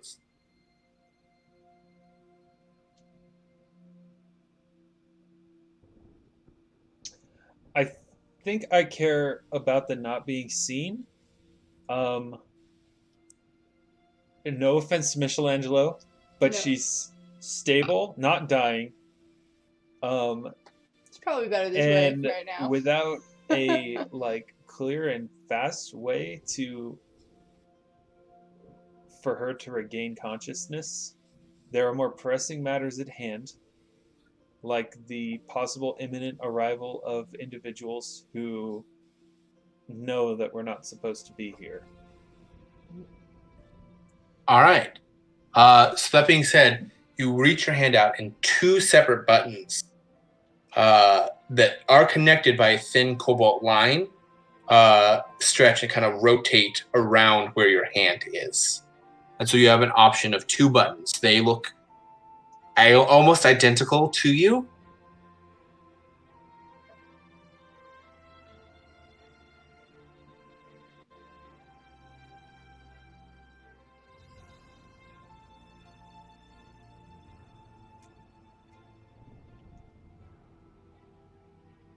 Well, here goes nothing.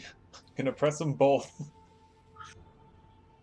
You doesn't take too much more than just stretching out two of your fingers and connecting. They're not very far apart.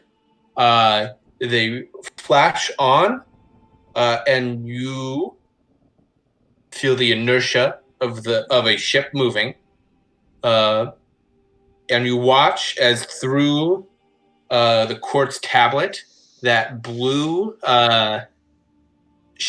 dome that was around becomes completely opaque, and you can no longer see through it. Huh.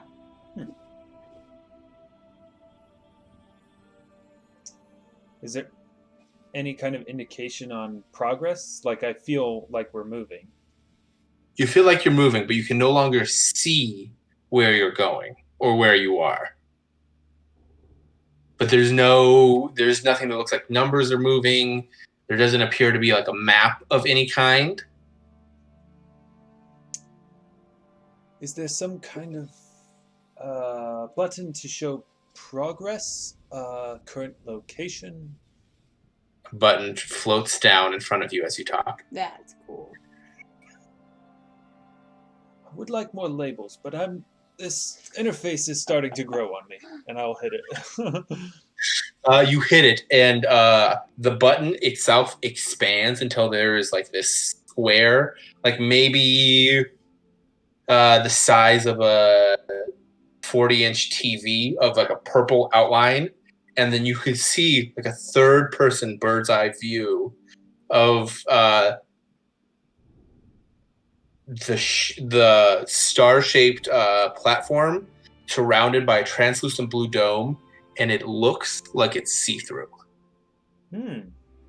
And you're not quite sure what that entails. You can make educated guesses, but... Okay. So it looks translucent. Yeah. Okay.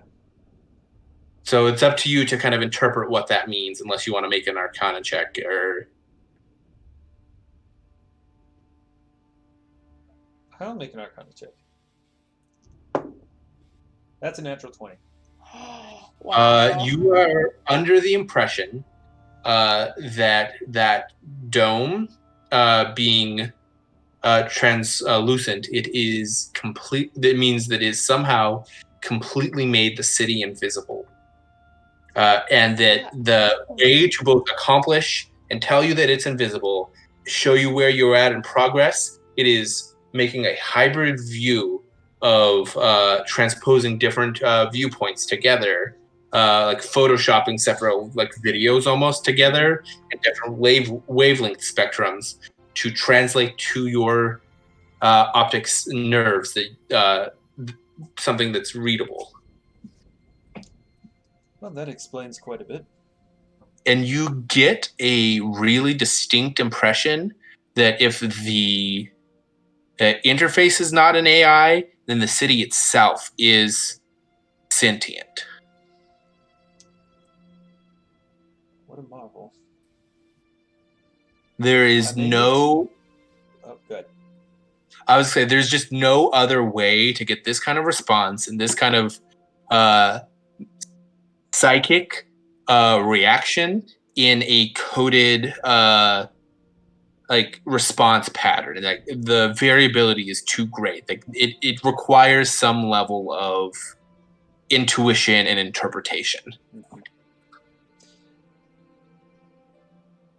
I think I may have to brush up on my research of planes and their technologies. This is remarkable.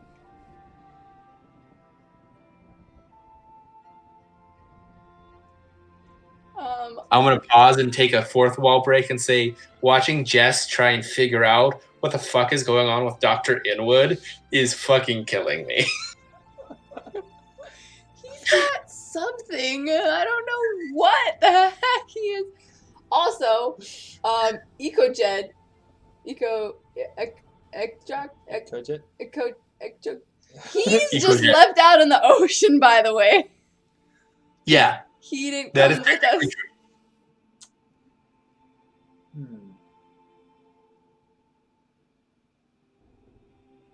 Marcus, did Ikojet have any kind of radio, any kind of way of communicating with him? Or instructions on what to do should we not reappear?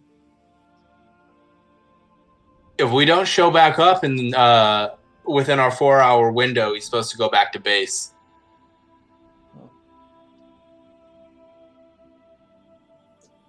Hopefully he doesn't mind the wait.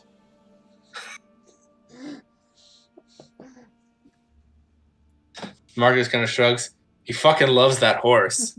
I think he'll be okay. Yeah, the seahorse. The Kelpie. Yeah. Yeah. He's my dream summoner. Just enough summoner to get a lot of some good spells, and just enough mammoth rider to have a gargantuan mount. Nice. Mammoth Rider. Is that like a cavalier? It's a archetype? prestige class. Oh my gosh. That's funny. Dang. Also, fun fact, EcoJet is your highest level team member. And he Of didn't course even he join is. us. Wow. Of course he is. I'm gonna get a little snack real quick while No you problem. drive this ship. Have fun. What rate does it look like this ship is moving? Is it like measured in like a normal sailing ship, or I guess steam ship, or a diesel powered ship of the era, or is it like faster than it should be moving through water? It's definitely faster than it should be moving through water, especially given the unhydrodynamic shape of the ship. Surprisingly, the Starfort design is not very hydrodynamic. No, a lot of drag on that. Yeah. And who knows what it looks like down at the bottom. But it does appear it would be closer to what our modern aircraft carriers can do. Okay. So it's not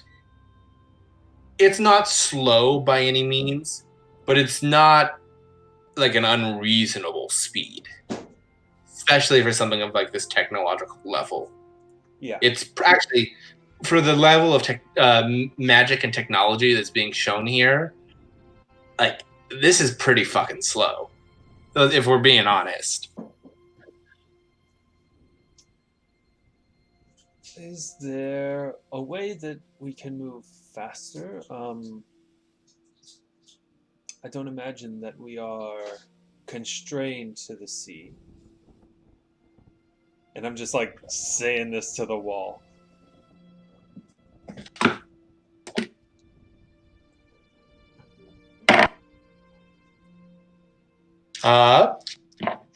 The wall, there's like this second where like all the symbols like that aren't like purple and like have been turned on move slightly like normally. Like there's like this kind of like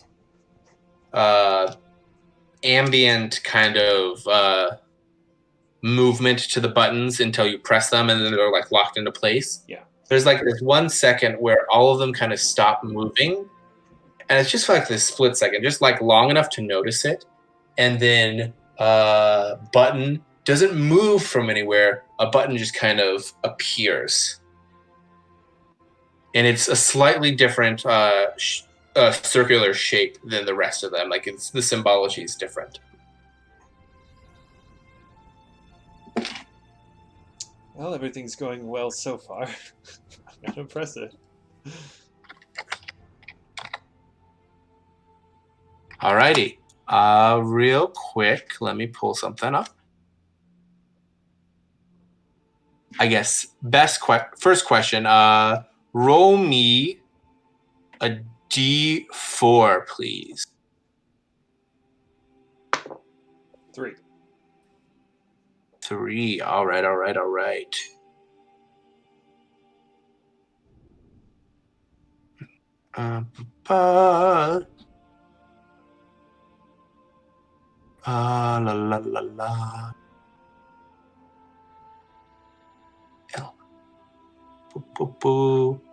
3. There we go. And then roll me another D4. 2. All right. There is this grinding crunch. It's like you all jolt and stop moving. You watch as the view from your observation changes where once you were sitting in water, you watch as the city is now tipped sideways in this scorched, barren, dried riverbed. Just massive plain of cracked, dried dirt. And the cracks are massive in the scale next to the ship. And you watch as like there are now in the same kind of circular phenology, there's like a text that has like been scrolled across your viewpoint. Text? What, in a language I understand? Remind me the languages you speak.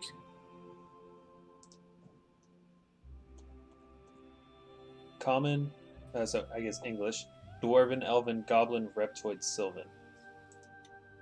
No, not in a language you understand. How about I rephrase that? I would like to get to our destination as swiftly as possible. You watch as that button changes colors and it's just back, and then it like rotates a couple times, and then it just like floats kind of near your right hand. I'm assuming you're right-handed, I guess. Yes. Well, here we go. I'll press the button. Roll me a d4. 2. 2. All right. And then, so we're staying in the material planes. So, I will roll for this one.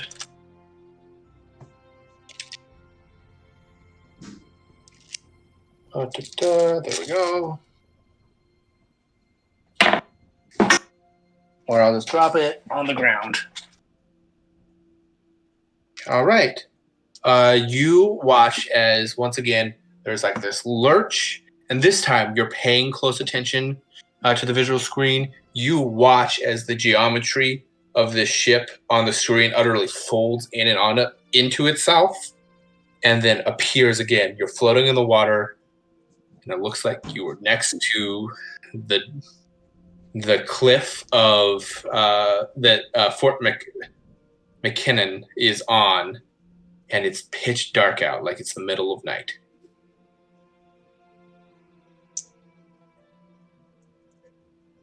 Well, we've arrived. Am I awake yet? No, it has not been 3 hours. Okay.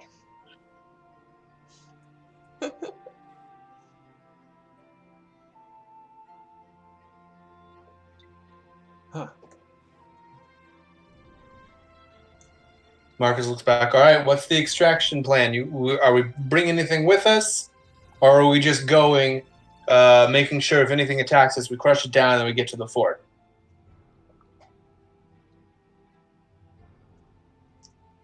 Anybody got problems with that? I'm going to... no problems. Let me gather some intelligence on this so we have something to report back with, I suppose. And I'll go to the desk. I will... Make me a will save. Oh! Before I go, if I start... I mean, I guess I said I went, so I went. It's like, you just forgot. You were so excited about driving the ship.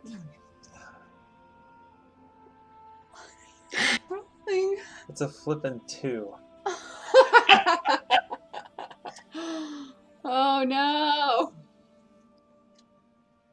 You step on it, and as is your right, you collect the everything from the desk. Yeah, so I wanted to grab the schematics and that iridescent black stone. Yep, you grab both of them. There's a second where you contemplate that typewriter, but it's, you know what? It's fine if you leave it. It's not like you're leaving your treasure anyways. You're just collecting information so that Marcus and the rest of the team can bring it as proof of your goodwill and bargaining for your rightful salvage. Mm-hmm. But of course, as is your place, you will wait here at the desk. Oh, yes. Well, I'll walk over, I guess, Marcus. Well, here's the schematics that I found. Feel free to make your way on land. I will wait here for your return. He's going to squint at you. He says, that would be most appreciated. I'm a little stuck right here. I'm going to take a second to unbuild power. You mind walking over and putting that in my bag? Do I feel any... Is there anything like that would... That... Like I'm going to tell you this. He rolled a 7 on his bluff check.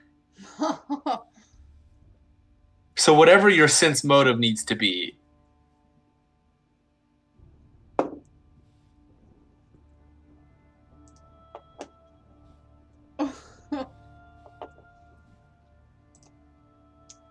So I rolled a 7 on my sense motive. Okay.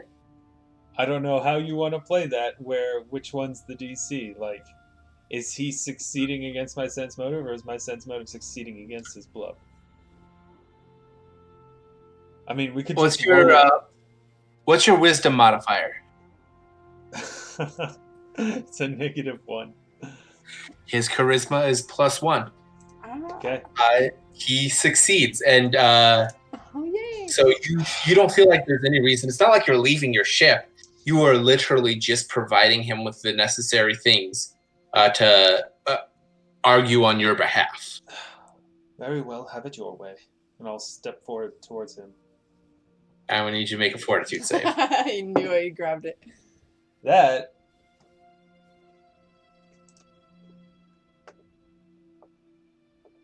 is an 18. You make it without getting sick. You now know what to steel yourself against. Gold. And it's like, it's weird because like in the moment stepping on it, you weren't consciously like stealing yourself.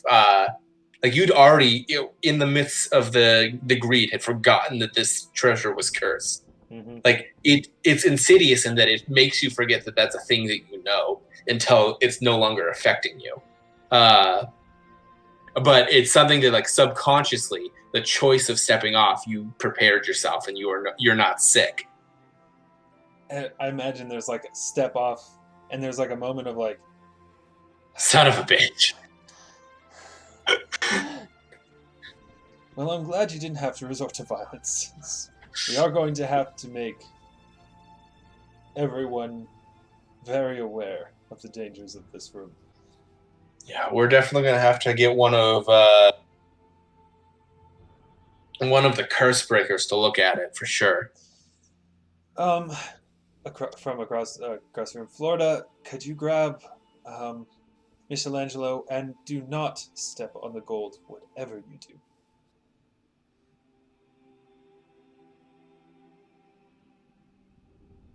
Okay. Thank And you. she will sling Michelangelo over her shoulder. Roll me a flat d20, Jess. 14. All right. Remind me again what happens when water falls out of your cup. Oh. Hang on a second. I mean, I purposely have my bandana tying down a thing, but when it does happen, I'm immobile and staggered. I can still take actions, but I can't move from the spot on its own, which is perfect. Okay. So yeah, it doesn't change anything. Cool. Yeah. So it doesn't really affect you outside of that. You no longer have water in your cup. Yep. because she has you upside down, and you've fallen quite a bit today. Yes, I have. A lot of falling. It's been a day. And she will attempt to walk along the thin mithril strip around the edge of the thing. We'll see what her acrobatics looks like. Oh no, please don't drop me. I will say that her dexterity is not great. Yeah, I feel like a 14 is fine. Oh, good. I really don't need to punish you with a gold explorer right now. Oh no. Yeah, that would be requiring my mutagen, I think.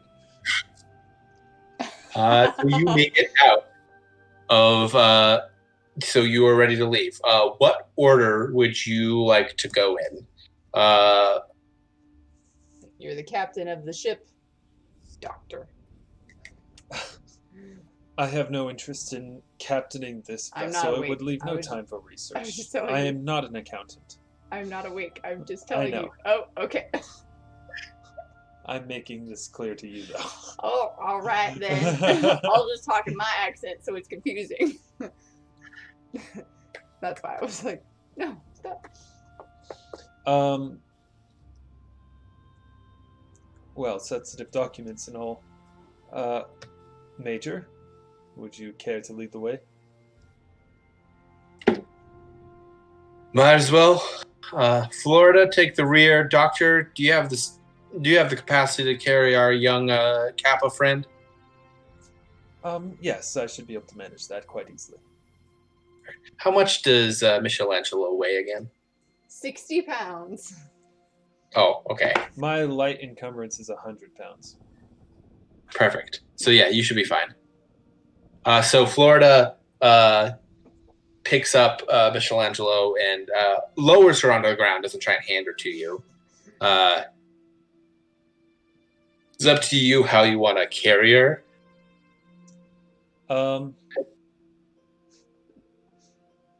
like, while you're not like a big dude, you're not like a small, short dude either. You're just kind of scrawny or thin looking. I'm thin looking. I like average build looking. Yeah. I guess I'll just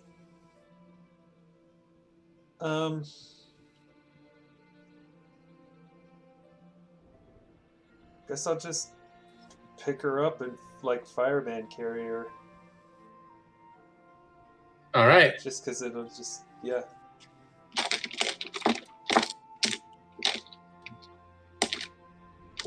All right, Marcus is like, all right, guys. He looks at you. Doctor, you think that the hosts are going to be a problem?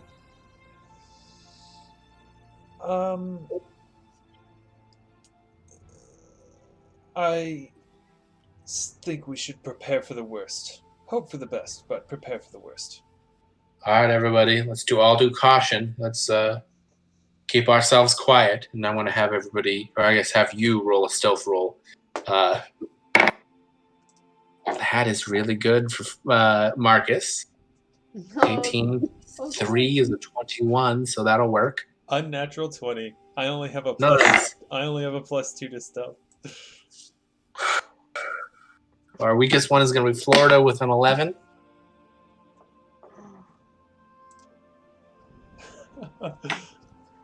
So you make your way down the stairs. Florida is definitely the loudest of you. She's big, and they're metal stairs. There's only so much you can do. You make your way out through the front door. Does not appear to be anyone at the desk. That host who was like frozen in some sort of trance is no longer at the thing.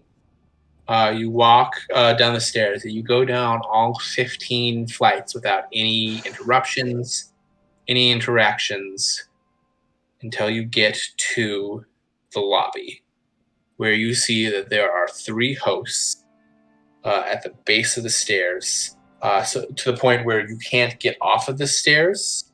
And remember, the stairs themselves are like a circular stair that circle the entire perimeter of the tower. Yeah. So it's like a central. The floors themselves are like the central kind of like the towers in Skyrim, if we're going to be honest here. Yeah. And then right there where the stair ends, there are 3 hosts. There are 2 in like that same plain, like kind of suit that you saw the other 2 in. Mhm. And then there is 1 who is in a slightly nicer suit with a name tag. What does the name tag say? Do you speak deep speech? No, I don't. Then it does not have any meaningful content on it. Hello, gentlemen. I am the concierge. I am the. It has come to our attention that you have unauthorizingly moved the location of the city. We are here to collect your fees and to issue the necessary fine. And what is the fee and the fine? We will retroactively give you a fee to retroactively give you a license to pilot the city. We will, of course, retroactively give you the fee to have access to the control chamber. Then there's the fee for raising the tower's shield, and the fee for the fuel required for the 2 jumps across planar boundaries that we made. Not to mention the fuel for actual physical locomotion. Then, of course, the fee required to reconstitute our employer. And then there's like this pause, everybody thinks. Yes, of course. Then there's the fee for the interruption of the economy due to removing the ethereal engine effect. And the total comes to 3 human souls. Ha! Not a human. Well, Yes, kinda like- sorry. That was a poor communication. Oh, dang. Mortal souls. I'm gonna make a show. I'm gonna put down Michellangelo. Make a show of like potting. I seem to have left my spare souls in my other lab coat. There are plenty to accommodate in your presence. I'm gonna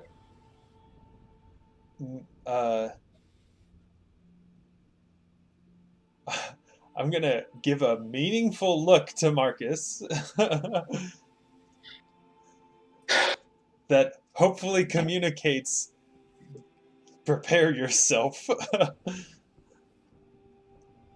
I'm gonna look back at Florida, make eye contact with her, look pointedly at the hilt of her sword, which I picture is strapped to her back. I don't actually know where it is.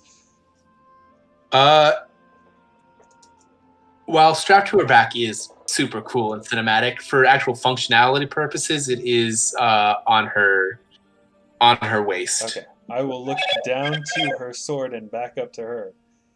And I'll turn back to the concierge. I have a counter offer. We leave here without paying the fees, and that'll be the end of it. And I'm going to go ahead and pull out a vial from my pocket, and I'm going to down my mutagen. All right, you down your mutagen, and the concierge is genuinely confused. My apologies, but that will not be possible. The flow of the economy and the flow of our currency through our coffers is required to keep the city afloat.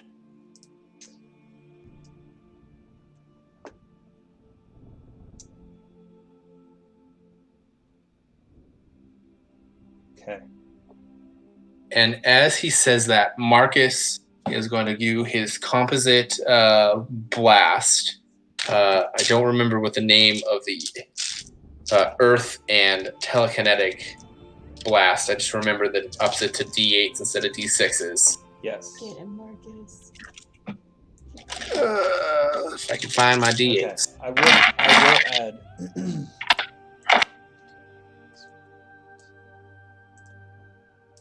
You will add? I. That's not right. That should be a D6. As I drink this, I'd like to describe this. As I drink the mutagen,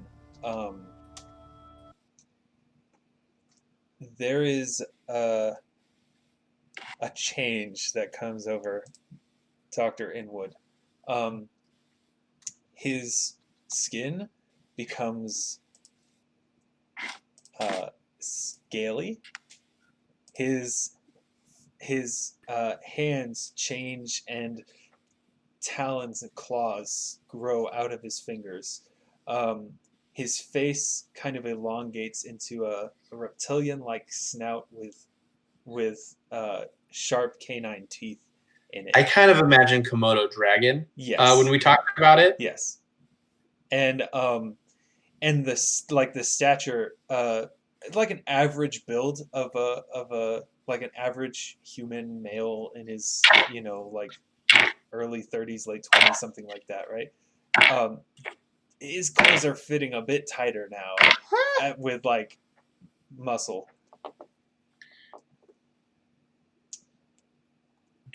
Well, alrighty then. Wow, that was a fucking great roll. Marcus utterly eviscerates the host on the left with his blast, doing a total of 34 points of damage. Yeah. Wow. Because his lowest roll was 1 dice was the 5, and the rest were 7s and 8s. That's kineticist right there. And that'll be his turn. Florida. Oh, I should make a. Oh, I guess my surprise round was drinking my mutagen. Yeah, I think Florida is going to use her surprise round to use some of her. I don't remember what the name of the pool is. Is it arcane? I want to say they're arcane points. No, that's for an arcanist.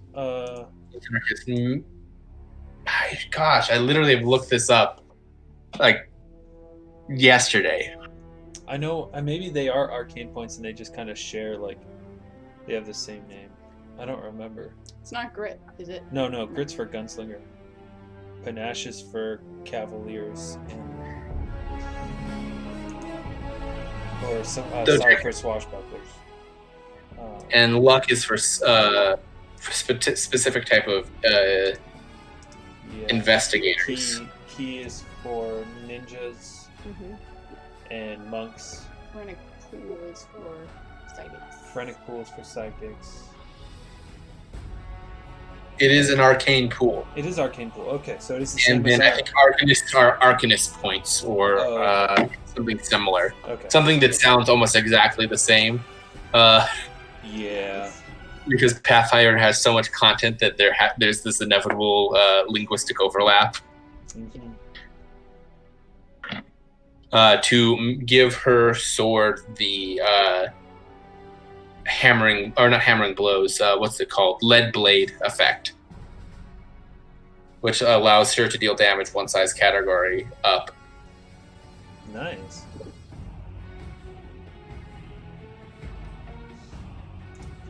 And then we are going to do initiative.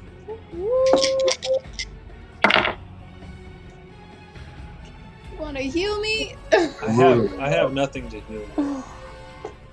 I can heal myself, like I have an extract for Cure Light Wounds, but it won't work on you. It can only work on me. I don't have that discovered yet.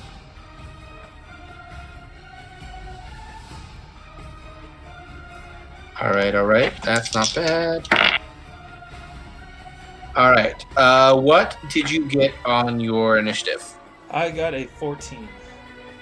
14. All right. So the hosts are going to go first. Oh no. The concierge.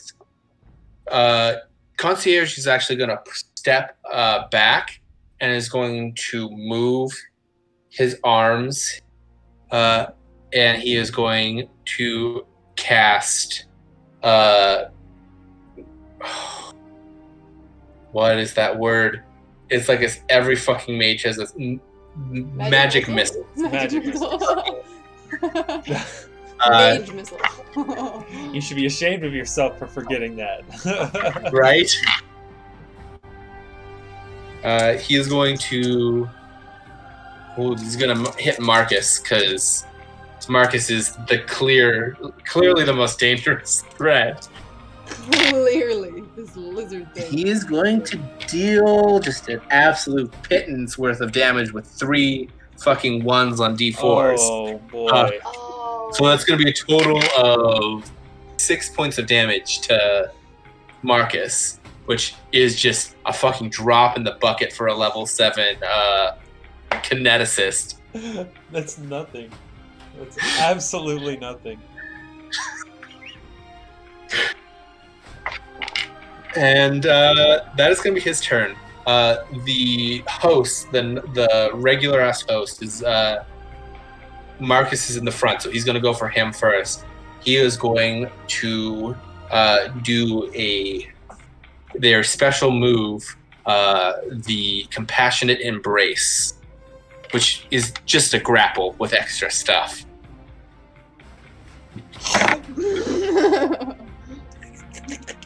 Absolute trash. The face is right there. Absolute trash. He is just going to flail his tentacle arms and get 0 purchase, and is just going to be in the way, which will bring us to Dr. Inwood. So we're currently like bottlenecked onto the Stairs. on So the stairs have enough for 2 people wide. Marcus and the other hosts are taking up the front 2 5-foot sections right now. Okay. But you could probably, with a 5-foot drop, jump off from the height that you're at right now. Okay. Or I guess you could move through Marcus's space. I'm getting for sneak attacks, flanking does or doesn't provoke sneak attack in Pathfinder.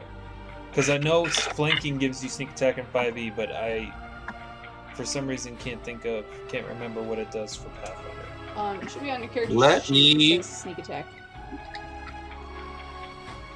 Let me double check. I don't remember, because you get sneak attack anytime they do not have their dexterity bonus to AC. Or when you flank your target. It says right there. Okay, it does give. Oh, sick. Flanking gives sneak attack. So I'll take the 5-foot drop, and I will move so that I can be flanking one of the hosts or the concierge with Marcus. All right. The host, super easy. The concierge has stepped back 5 feet. And definitely will not be able to do any. Okay. I'll probably regret using this attack, but it has the larger hit die. I'm gonna bite this, and I will get my sneak attack on it. It's a freaking nat 1. Aww. You reach forward and you bite. Here. But in like the weird malaise of combat, as this creature is trying to recover from utterly whiffing it, to try and wrap its arms around Marcus, it's some kind of like drunken master like pulls out of the way of Dr. Inwood's. I guess we'll call it his reptoid form. That's a good name. Yeah.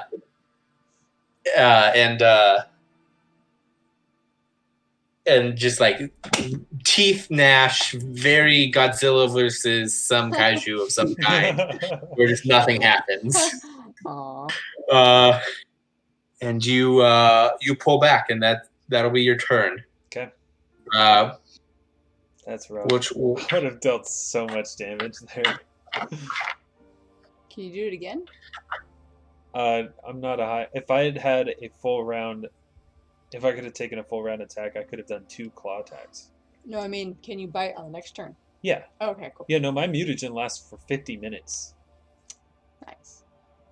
He's basically like this for an hour. Yeah. Yeah. That's really good. All right, Florida is going to actually step up adjacent to Marcus and the thing, and is going to just attempt for a cleave. Ooh, not quite a cleave, but she's going to I love cut through. I love that feat so much. That is the best feat, and there are some amazing like feat tree like style feats that follow it. Cerberus fighting style is it gives you full round action attacks as part of a standard action. I can't believe that's not, like everyone's like power attack, like that's necessary. I really feel like cleave is necessary for a frontline fighter who uses a melee weapon. Oh, for sure. Like 100%. You have to have cleave. It is just too good. Son of... Oh, wait, hold on. She's got a plus 11. That's actually probably doable. Okay. Yeah, no. 20, flat 20 is fine. Unnatural 20 will do. I forgot who I was attacking with.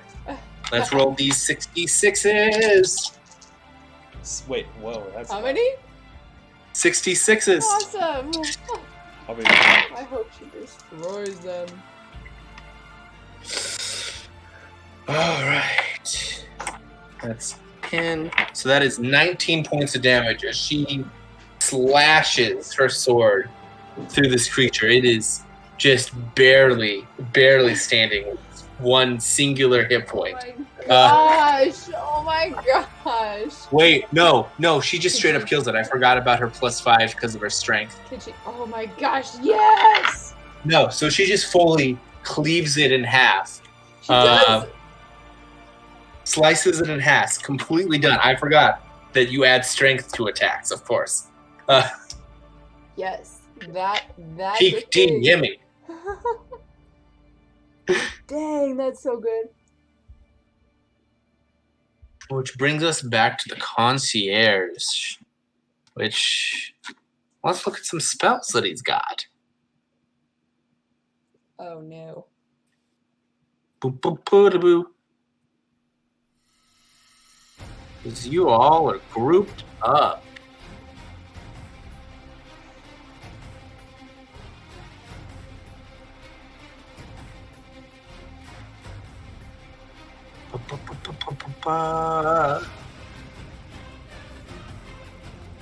That's the wrong button. I want spells by class.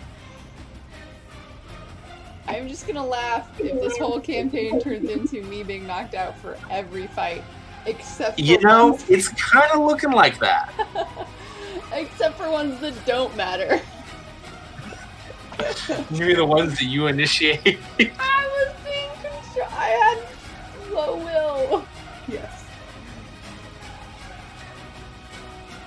I went full lizard brain. Where?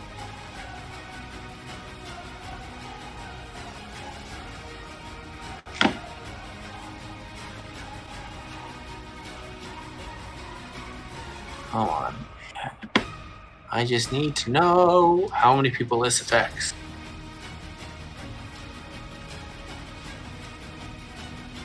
I guess I'll do it. That's probably his most useful spell. He is going to reach up, and Dr. Inwood is closest. He is going to reach up and he is going to touch a tentacle to the scaled hide of Dr. Inwood, and we will have him make a save. Okay. When he gets back. Zach! Which, surprisingly, it's a will save. Of course it is. It's always a will save.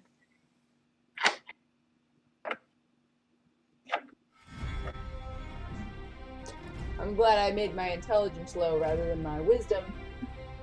Wisdom is a 12. And then strength is 13. And then charisma is 20. Con is 21. Dex is 26.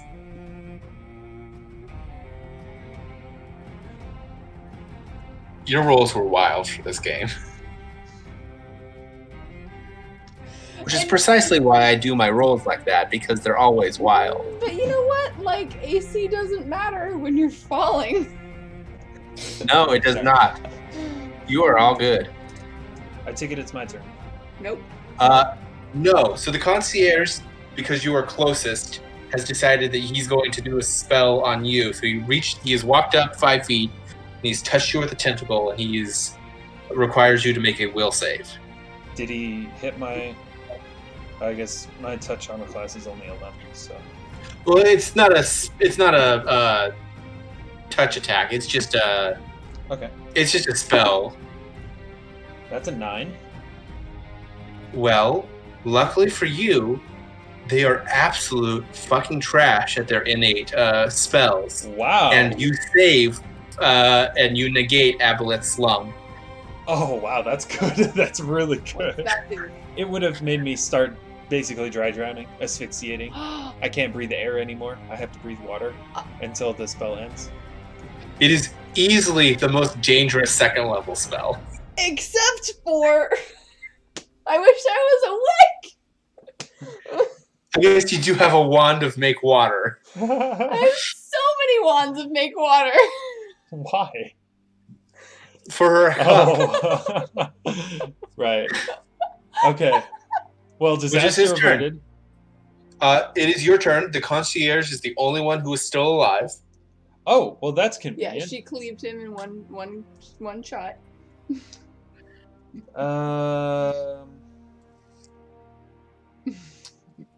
Okay. How long does that spell last?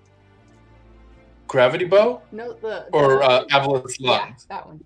Aboleth's lungs last for 1 hour per level. Gross. And there is no other saves after the first one. Actually, it's a good thing we're out by the ocean. You could have just jumped in the ocean. He would have to made it about 100 feet to the closest place. Oh, true. Yeah.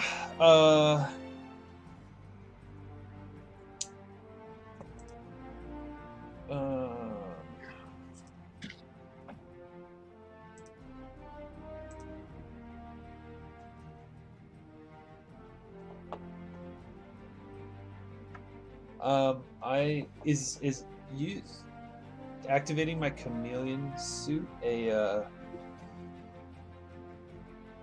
like a swift action? Let me check. Because it doesn't say in the properties of it.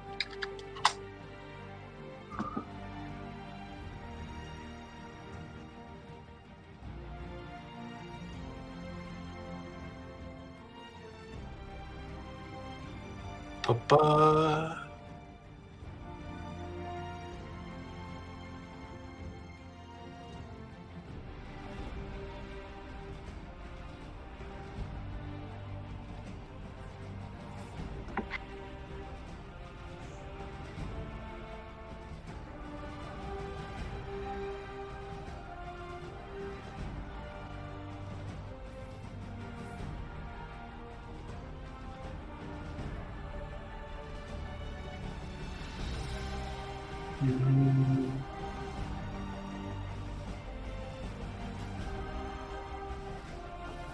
Activating a powered armor is a standard action, and deactivating it is a swift action.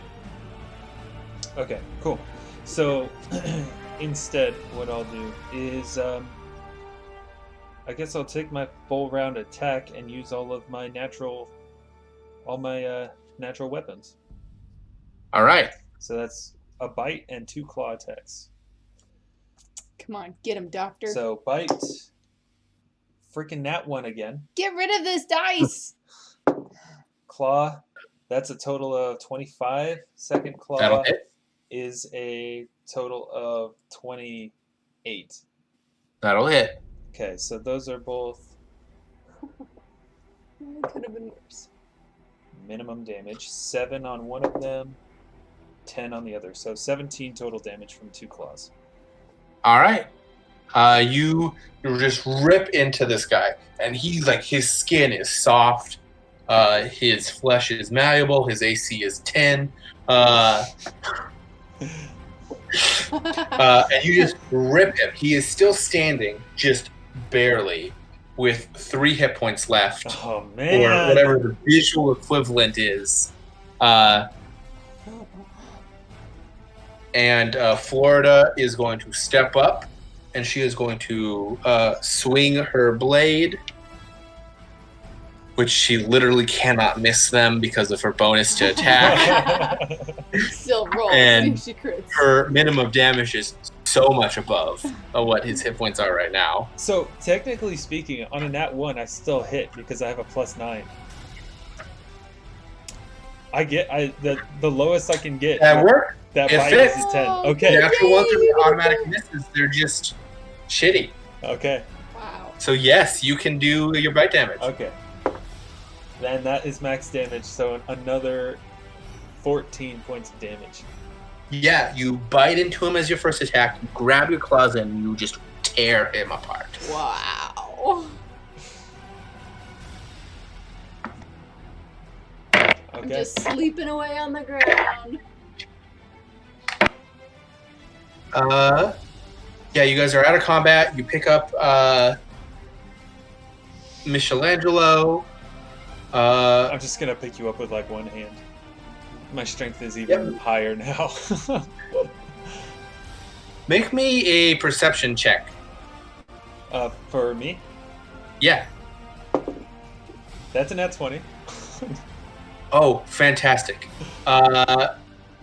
Looking at these guys, all of them have been just torn asunder in different ways. The first one is a paste and doesn't appear to be moving. The one that got cleaved in half looks like both halves are starting to grow stuff. Like they're regenerating. Okay. But not like they're growing back together. Okay. Oh. What? I'm gonna make a knowledge nature check or arcana, your choice, to see if what's Nature, happening totally here, fair. if what's happening here is the equivalent of what happens when you cut a starfish in half. Go for it. Make that nature check.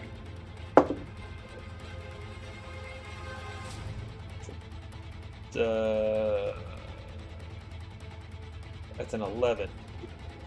Yes, 100%. Okay. Change of plans. I think I've only, if I've used any second level extraction, I'm pretty sure it was only bull strength. You have at least one more I left. should have one more.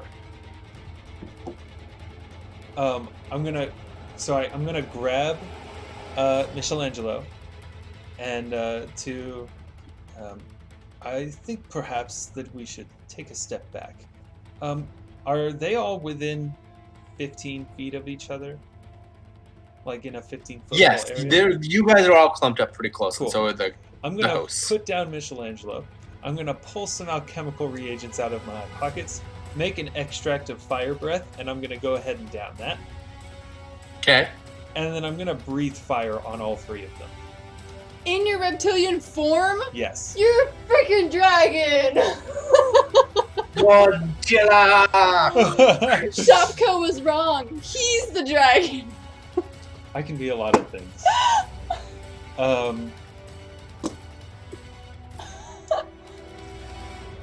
For some reason, it doesn't actually give me what the damage die for this is, so I have to look it up real quick. First cone does 46 fire damage. They get a reflex save to have it, but they're all. No, they're unconscious and prone. Okay. Let me find 4 red dice to roll. 46 fire. First cone is 12 damage. Okay. Does it look like Yeah, it had a special effect on ending their regeneration? It definitely burns them, and it does not look like it has ended the regeneration, but it does look like it has slowed it significantly. I'm gonna breathe fire on him again. This one will only do 2d6 damage, 4 points of fire damage. And might as well do the last one. Wow. 1 point of damage. Oh. Yeah, you've breathed fire on them. It actually looks like the one that you ripped apart is no longer growing. But it does look like the one that Florida cleaved perfectly in two is still ever so slowly regenerating.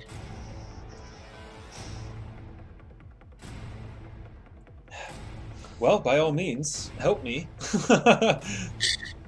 Marcus is going to gather power.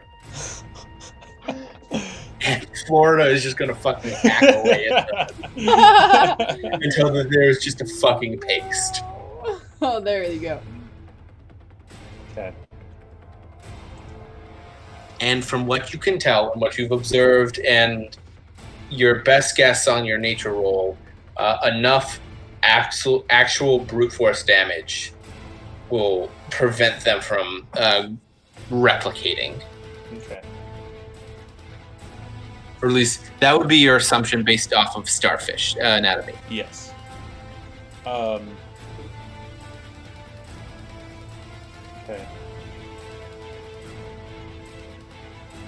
Okay.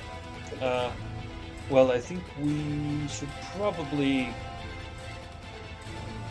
vacate the area. I'm also going to real quick take a... And where is it? Where is it? Where is it? I freaking love alchemists. I'm going to go ahead and, as a free action, spontaneously heal 5 points of damage. Okay. Actually, I'll just, over 2 rounds, spontaneously heal all the damage that you did to me. Nice. So I'm back up to max. Did they hit me and do any damage to me, or did they just get annihilated? They just got annihilated. Okay, cool. They are more dangerous as long-term opponents when you're just slaughtering them and then they regrow into new opponents. Yeah. Versus just the 3 of them that were there. All right. Look at Marcus. After you. Marcus is like, all right. This is totally like, you know, an anthropomorphic reptile that just, you know, breathed fire. Still talking in British accent, just... Yeah, you very much look like the reptile doctor from Spider-Man. It's exactly... That's actually I don't know where it is, but I have a picture of like what I wanted to, and it is totally like a drawing of that, like ripped lab coat and everything. Like, yeah. And so you step out. The marketplace has emptied out. There are still like shops and stuff, but it looks like for whatever reason, everyone has decided that their best course of action is to go into the buildings. And it is dark out. It is the middle of the night. And there looks like there's a clear shot down the road to the cliff. And it looks like the ship is the apparatus, the station has pushed itself up against the edge of the cliff. There is no dock. There is no stairs up the cliff, up to the hill, up to the fort. How tall is this? So it's about 50 feet. Okay.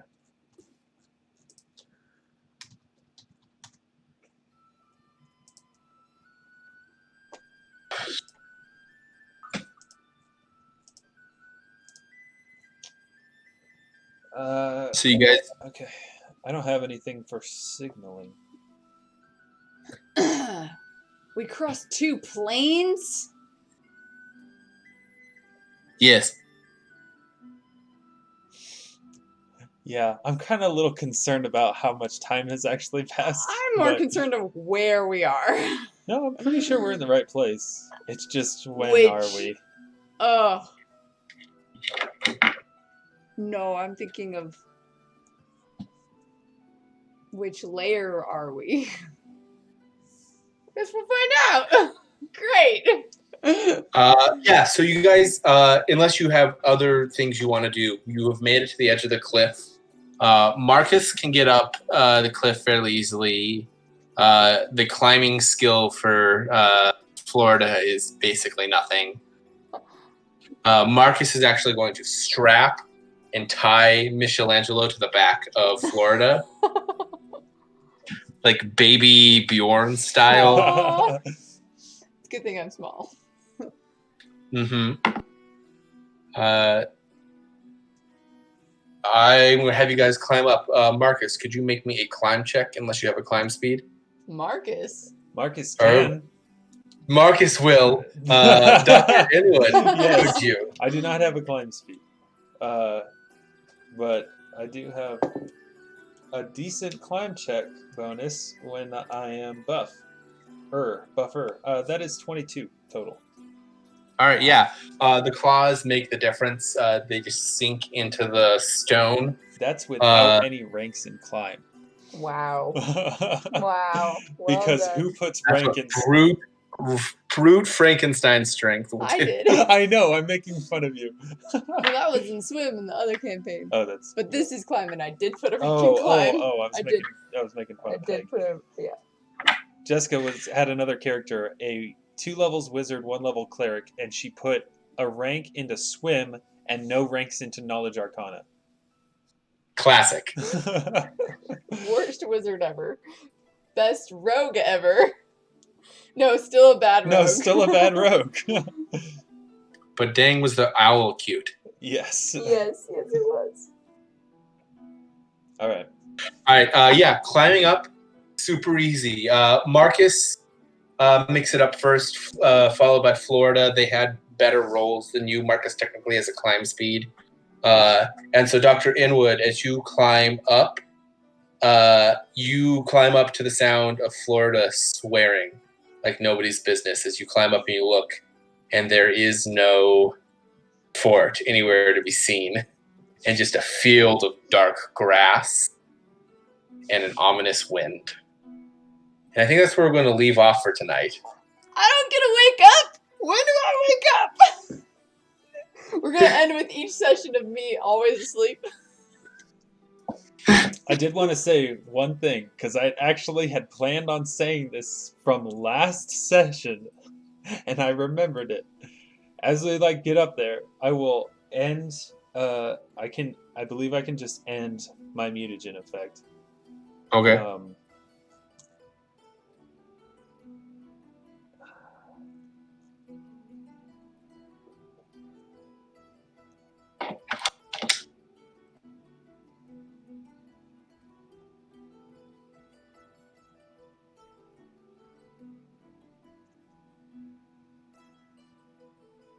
I'm going to say yes, you can. Just purely because it would make sense that you could. It's a semi-magical effect. Okay. So I will end my mutagen. I will revert back to normal, unassuming form of Dr. Inwood. And kind of straighten my clothes a bit, just look at Florida. I seem to remember you asking me if I drink on the job. And the answer is, I always drink on the job. Great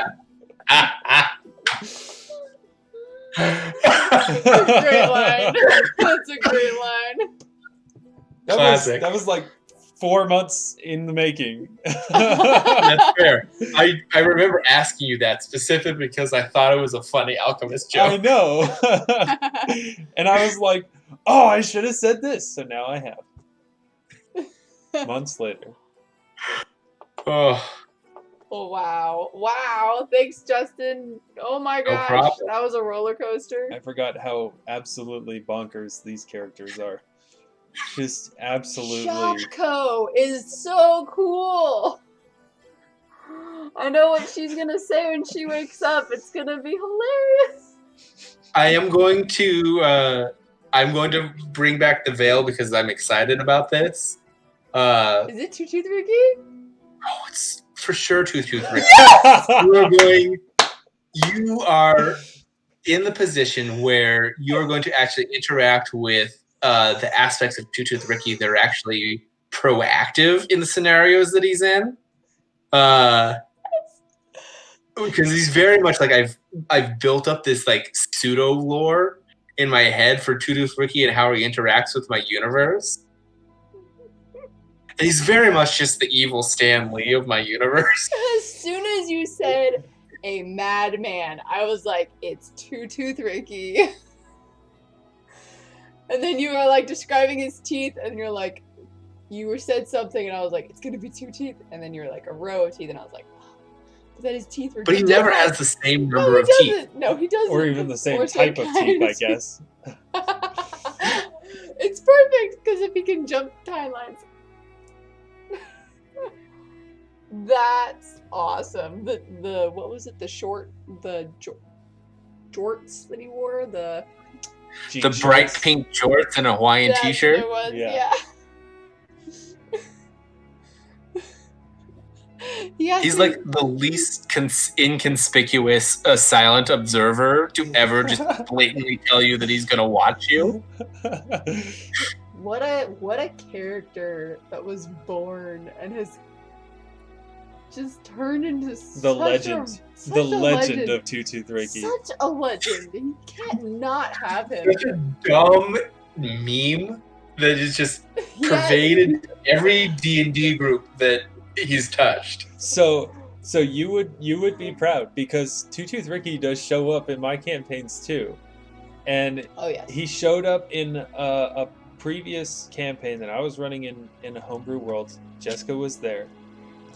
One of the characters had, and this campaign's over, so it's fine for you to know. I remember.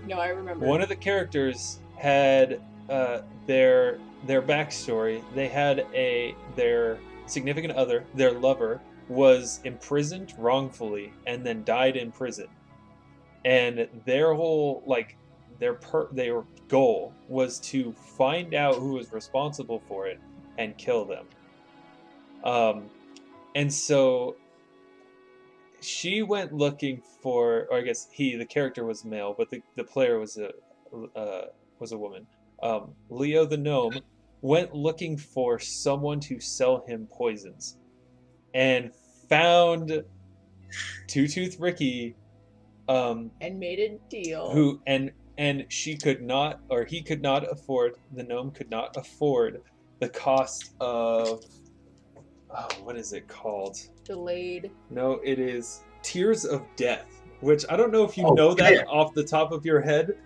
It's a brilliant poison. It is like the best poison, and it is also 6,500 gold pieces per dose. For a reason. And there is no way that she could afford that. So she made a deal, because Two Tooth Ricky deals in favors, right? Exactly. She gets 2 doses.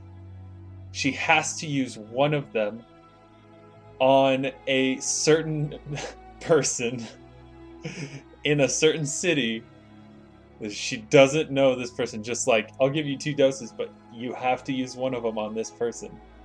And so they get to this. So she angled hard so that they're like trying to figure out how they're going to travel north. And she's like, well, why don't we go to this city and get a ship?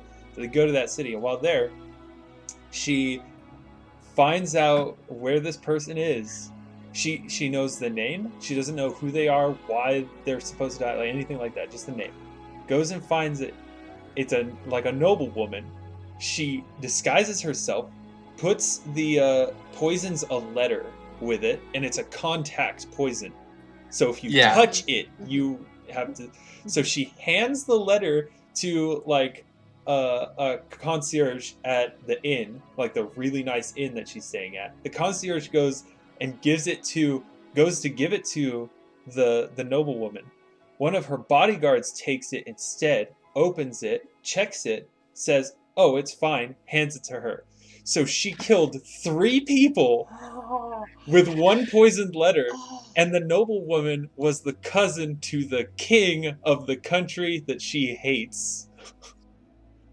But it was like it was a visiting ambassador. It was a visiting ambassador. It was an ambassador from the country in the north coming down to the country in the south to like try to smooth over relations because there were some tensions.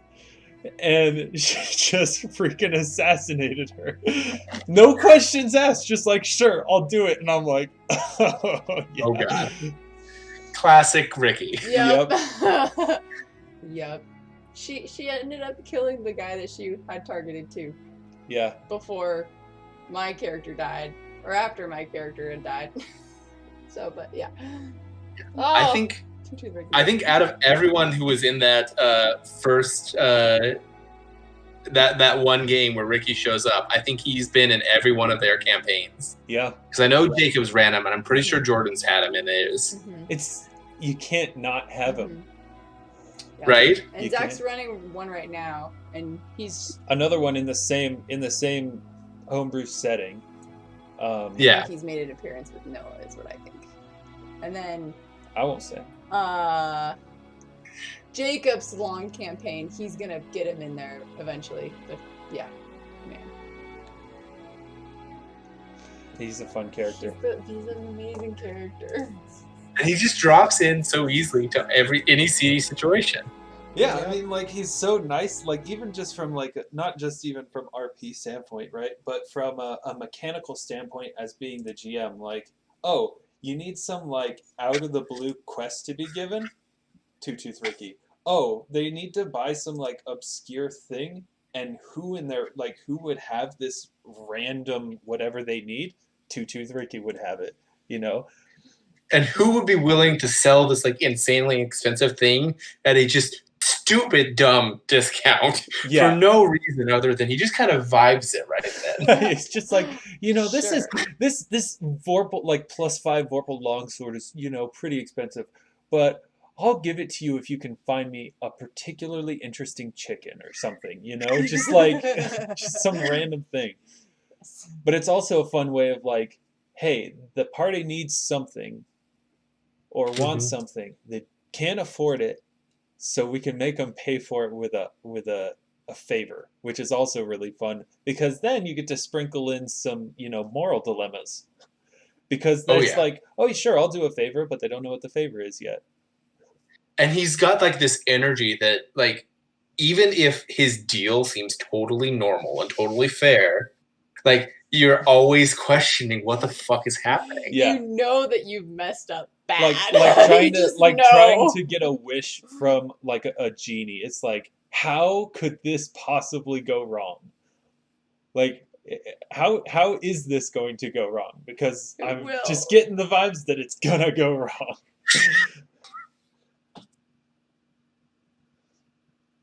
Yeah. Two-Tooth Ricky. Classic. You've definitely gotten the biggest peek out of what the fuck is going on with Two-Tooth Ricky that I've given for any of my worlds, and he definitely is like centrally tied into how I view like my homebrew to use a Brandon Sanderson word, my homebrew Cosmere Yeah. Nice. crap. Yeah. You made him, The right? Enigmaverse. You were the one who made him with the my name is Paul or whatever, the guy where we were all the same guy. Oh yeah. Yeah. The one where What was I it? was trying to compose like a saga and We're all Jacob was trying to find the best John cheese, or and we something. ended up losing our kidneys for the best cheese. That was the second time Two-Tooth Ricky ever showed up. The first time was Jacob was blind. Yes. His monk has gone blind, and he needed drugs to make himself not blind. That was it was the mushrooms. the mushroom. The mushrooms that we planted in his eyes to give him blind and sight. he turned into, was it the one that he And turned then into it the mushroom mummy? eventually, Turned when he into a died, mummy. he turned into a mushroom person, I remember that. and then turned into a mummy. So what was the first moment? Like it was That was you playing it your was- Inquisitor. I I know. was playing Cyrus Smith. I know, but I'm trying to like get it down. Like it was I believe we sold him a prostitute. Oh, that's right! We just went and found a lady of the night, like beat her unconscious or something, and then brought her Jacob back. was yeah. And then Jacob, who was playing the only good character, Well, only always good character. yeah. true. I guess technically, the Silver Claw also dipped in about as much as Cyrus did, but he was not there. But Jacob, who's playing the only good character, who was completely blind, attempted, after he got the thing he wanted, to save the prostitute from Two Tooth Ricky, and fully believes that he beat the shit out of Two Tooth Ricky, where instead he blindly beat the shit out of the prostitute. In front of Two Tooth That's what it was, right? No. And then you both lied to him and told him that he saved the woman, and that everything was okay. I'm pretty sure that And he I was believed us. not Cyrus for that. I'm pretty sure I was not Cyrus for that. The other one. I was evil. Moriarty, I think. I think so too. I was lawful evil. And I was just like, yeah, sure. We're not going to tell you. Yeah. Oh, golly. Oh, Two Tooth Ricky. Fun times. Well, I'm excited because that's going to be fun. His whole like predicting the future. And what's great is if we break the timeline, it's okay cuz like he can do whatever he wants. Like you turning into like a dragon almost, like it's totally like, oh, I can make that connection. Like, are you a dragon? Like, are you the dragon? It's And be big like, enough that it's all a self-fulfilling prophecy. yes, that's what it is. Two Tooth Ricky. Yeah, I'm. He's so cool. This character might be one of my favorites from like an RP standpoint. Oh, that you're playing. Uh-huh. Yeah. The backstory and stuff. Backstory complexity of this character for how simple it is wild. Mhm. I forgot how much I love this character. It's so much fun. Plus, freaking alchemists are insane. Like, Yeah. absolutely bonkers. Alchemists and kineticists are probably tied for just dumbly broken. Yeah. Yeah. I love kineticists. Like, freaking Marcus yeah. Jr. was an absolute, cannon. Not a glass cannon. He was like Literally. a tanky A real cannon, proper cannon. an actual cannon on the battlefield.